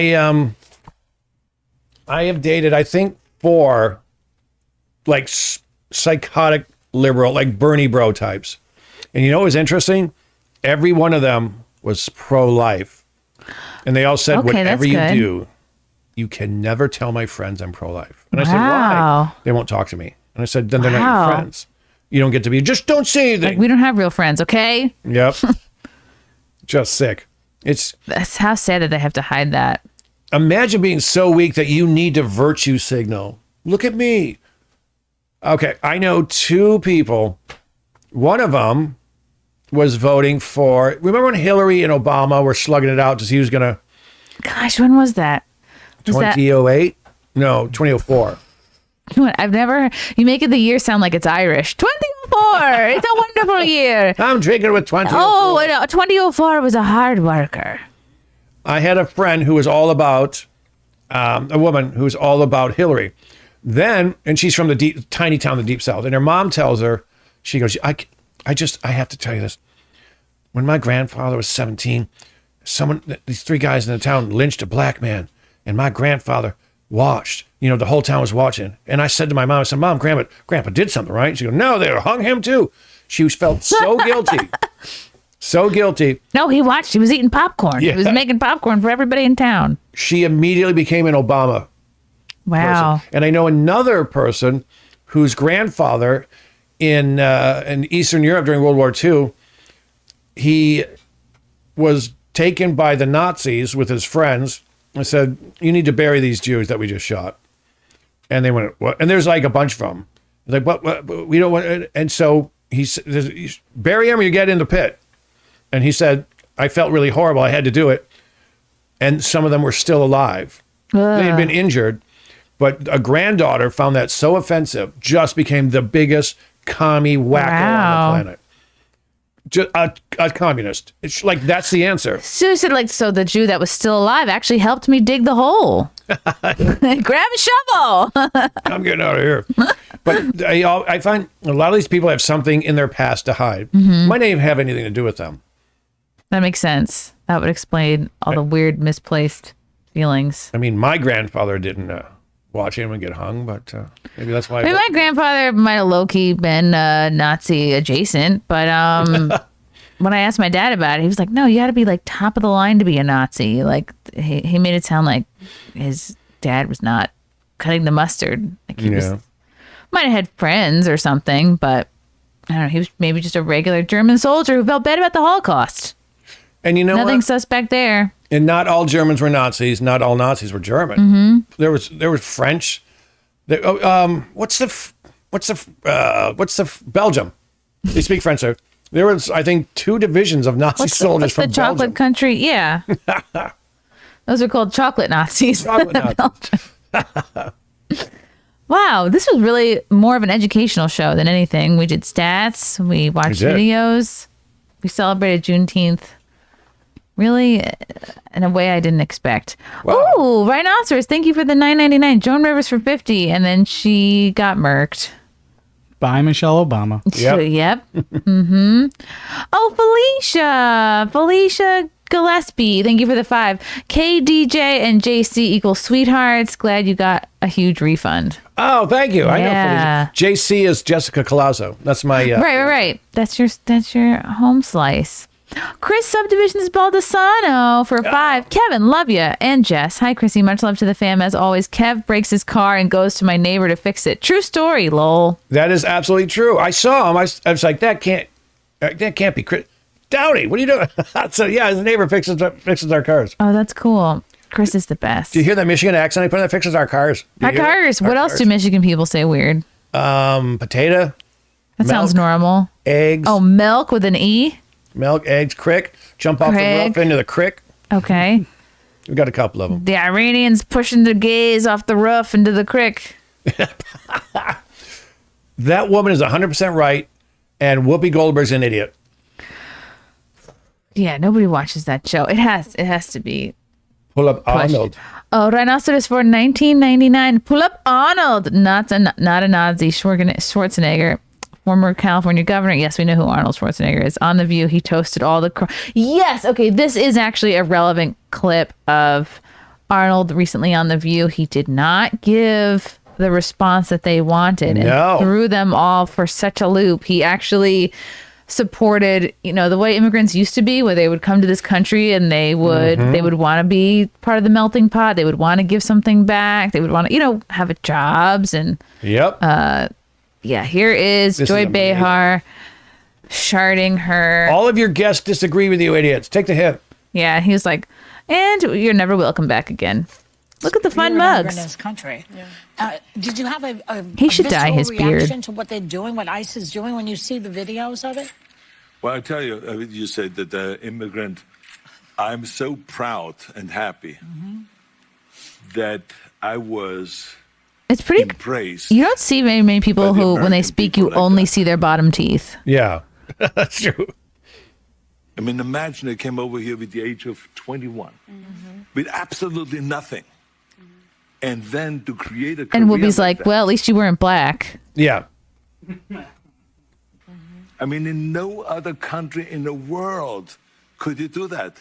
Every single thing, if it's my bodybuilding career, if it's my acting career, becoming governor, the beautiful family that I've created, all of this is because of America. That's true. And so this is why I'm so happy to see firsthand that this is the greatest country in the world, and this is the land of opportunity. Whoopi's like, don't clap. She hates He's their like, clapping. She hates it. She's like, get him at. Cut to commercial. Cut to And commercial. I think because I'm such a proud American and a proud immigrant that came to America, I was asked to do, on July 4th, a big speech, the keynote speech at Mount Vernon, where George Washington was laid to rest, and where he lived and all that, to celebrate the 250th anniversary of America, the existence of America. And I will be doing the speech there. They asked me because I'm an immigrant, and there will be. And in my speech, I said, get down. That's not the tumor. 7,000 some people there, and we will be there will be people that will be sworn in and will become citizens that day. That's great. So it's really a great celebration. And this is what this is all about, is to celebrate people becoming Americans and coming to America and all that. And so I just think the world of the great kind of history that we have with immigrants in America. But the key thing also is at the same time that we got to do things legal. That is the important thing, you know. So cut to commercial. Cut to commercial. And those. Well, actually, can I just point out, let's all remember, though, that during the pandemic, this was the guy that was saying, screw your freedom. Oh, yes. I'll never forgive him for that. Yeah. Yep. Yeah. I just felt like hearing him talk about, like, American stuff, I was like, we really should just repoint that out. Oh, yeah. All right, here we go. People that are doing illegal things in America and that are foreigners, they are not smart. Because when you come to America, you're a guest. And you have to behave like a guest. Like when I go to someone's house and I'm a guest, then I will do everything I can to keep things clean and to make my bed and to do everything. Oh, who's touching his arm? Who is that now telling him to basically, shut up? Who's next to him? Who's on his left? I don't know. They'll pan out in a moment. The right thing to do rather than committing a crime or being abusive or something like that. So that doesn't really work in this country. So I think the important thing that's is that racist hustler. Sonny Hassan? Sonny, she's the worst. she is. She's just as bad as Whoopi. Yeah, Courtney said that in the chat, too. to think about, okay, I go to America because I want to use America for the great opportunities that America has. And they actually respect him, so they're not interrupting him like they will with their own co-host. Mm-hmm. Jobs, creating a family, all of those kind of things. Then you have to think about, okay, if I get all of those things from America, then I have to give something back. You have a responsibility as an immigrant to give back to America and to pay back to America and to go and do something for your community for no money whatsoever. Give something back to after-school programs, Special Olympics, or whatever it is. Make this country a better place. I'm just saying, don't fall for it. The left yes, he's very wrong on COVID, but no, not just that. The left is looking for a replacement for the right-wing personalities. So the same he's too old to be left-wing Joe Rogan. But he's doing a speech this summer for the 250th anniversary. He's a former governor, you know. Maybe he's going to run for another office. I would never have picked him. What does she say to him here at the end? Do they cut it? That's where it cuts off. In okay. I'd love to know what she said. One's on Benny Johnson's. Wait, that's it? That's the end of the clip? Look at that face. How dare you? She literally she's going to be starring in the next Jurassic Park movie as one of the velociraptors. Whoopi, the Vampire Chronicles. Arnold didn't get away with her BS. Most of the clips I were finding were all around that 311, so I'm not seeing anything really that much longer. Wow. Dang. Oh, Wells. No. Yeah, that face she's making says it all. Poor Arnold. He'll never be invited back on The View again. A member chat. Look out, Arnold. They're actually banshees. Is that from? I can't read this. I feel like I'm taking my eye test. Calyx. Look out, Arnold. They're actually banshees. Yeah. I went to the eye doctor the other day and I was like, I have to let you know, I've been squinting on a lot of these. It's okay. He didn't raise my prescription. Thank God. Kevin, this was such a delightful evening. Yeah, thanks for having me, man. This was a hoot. The time, I really thought we were just going to be talking about January 6th, but really we covered Juneteenth. We covered many topics. Crime stats, comedy. Where can people follow you and what shows are coming up? Oh, thank you. So if you could please just go to, let's do Twitter, at KDJ Radio Show. That'd be great because everything comes out of there. Here are my gigs. Here's my whatever. Here's my radio show. Catch me on Live from Studio 6B every Friday, 8 to 10 p.m. on Real America's Voice. Everything I do will be advertised at KDJ Radio Show on Twitter. Follow him on Twitter right now. Are you on any other platforms that you enjoy? Yeah, but that's the big one. Yeah, everything else pales. And the radio show, it's a funny, I hate comedies, you can probably tell. Just go to linewsradio.com every Monday through Friday, 9 to 11 a.m.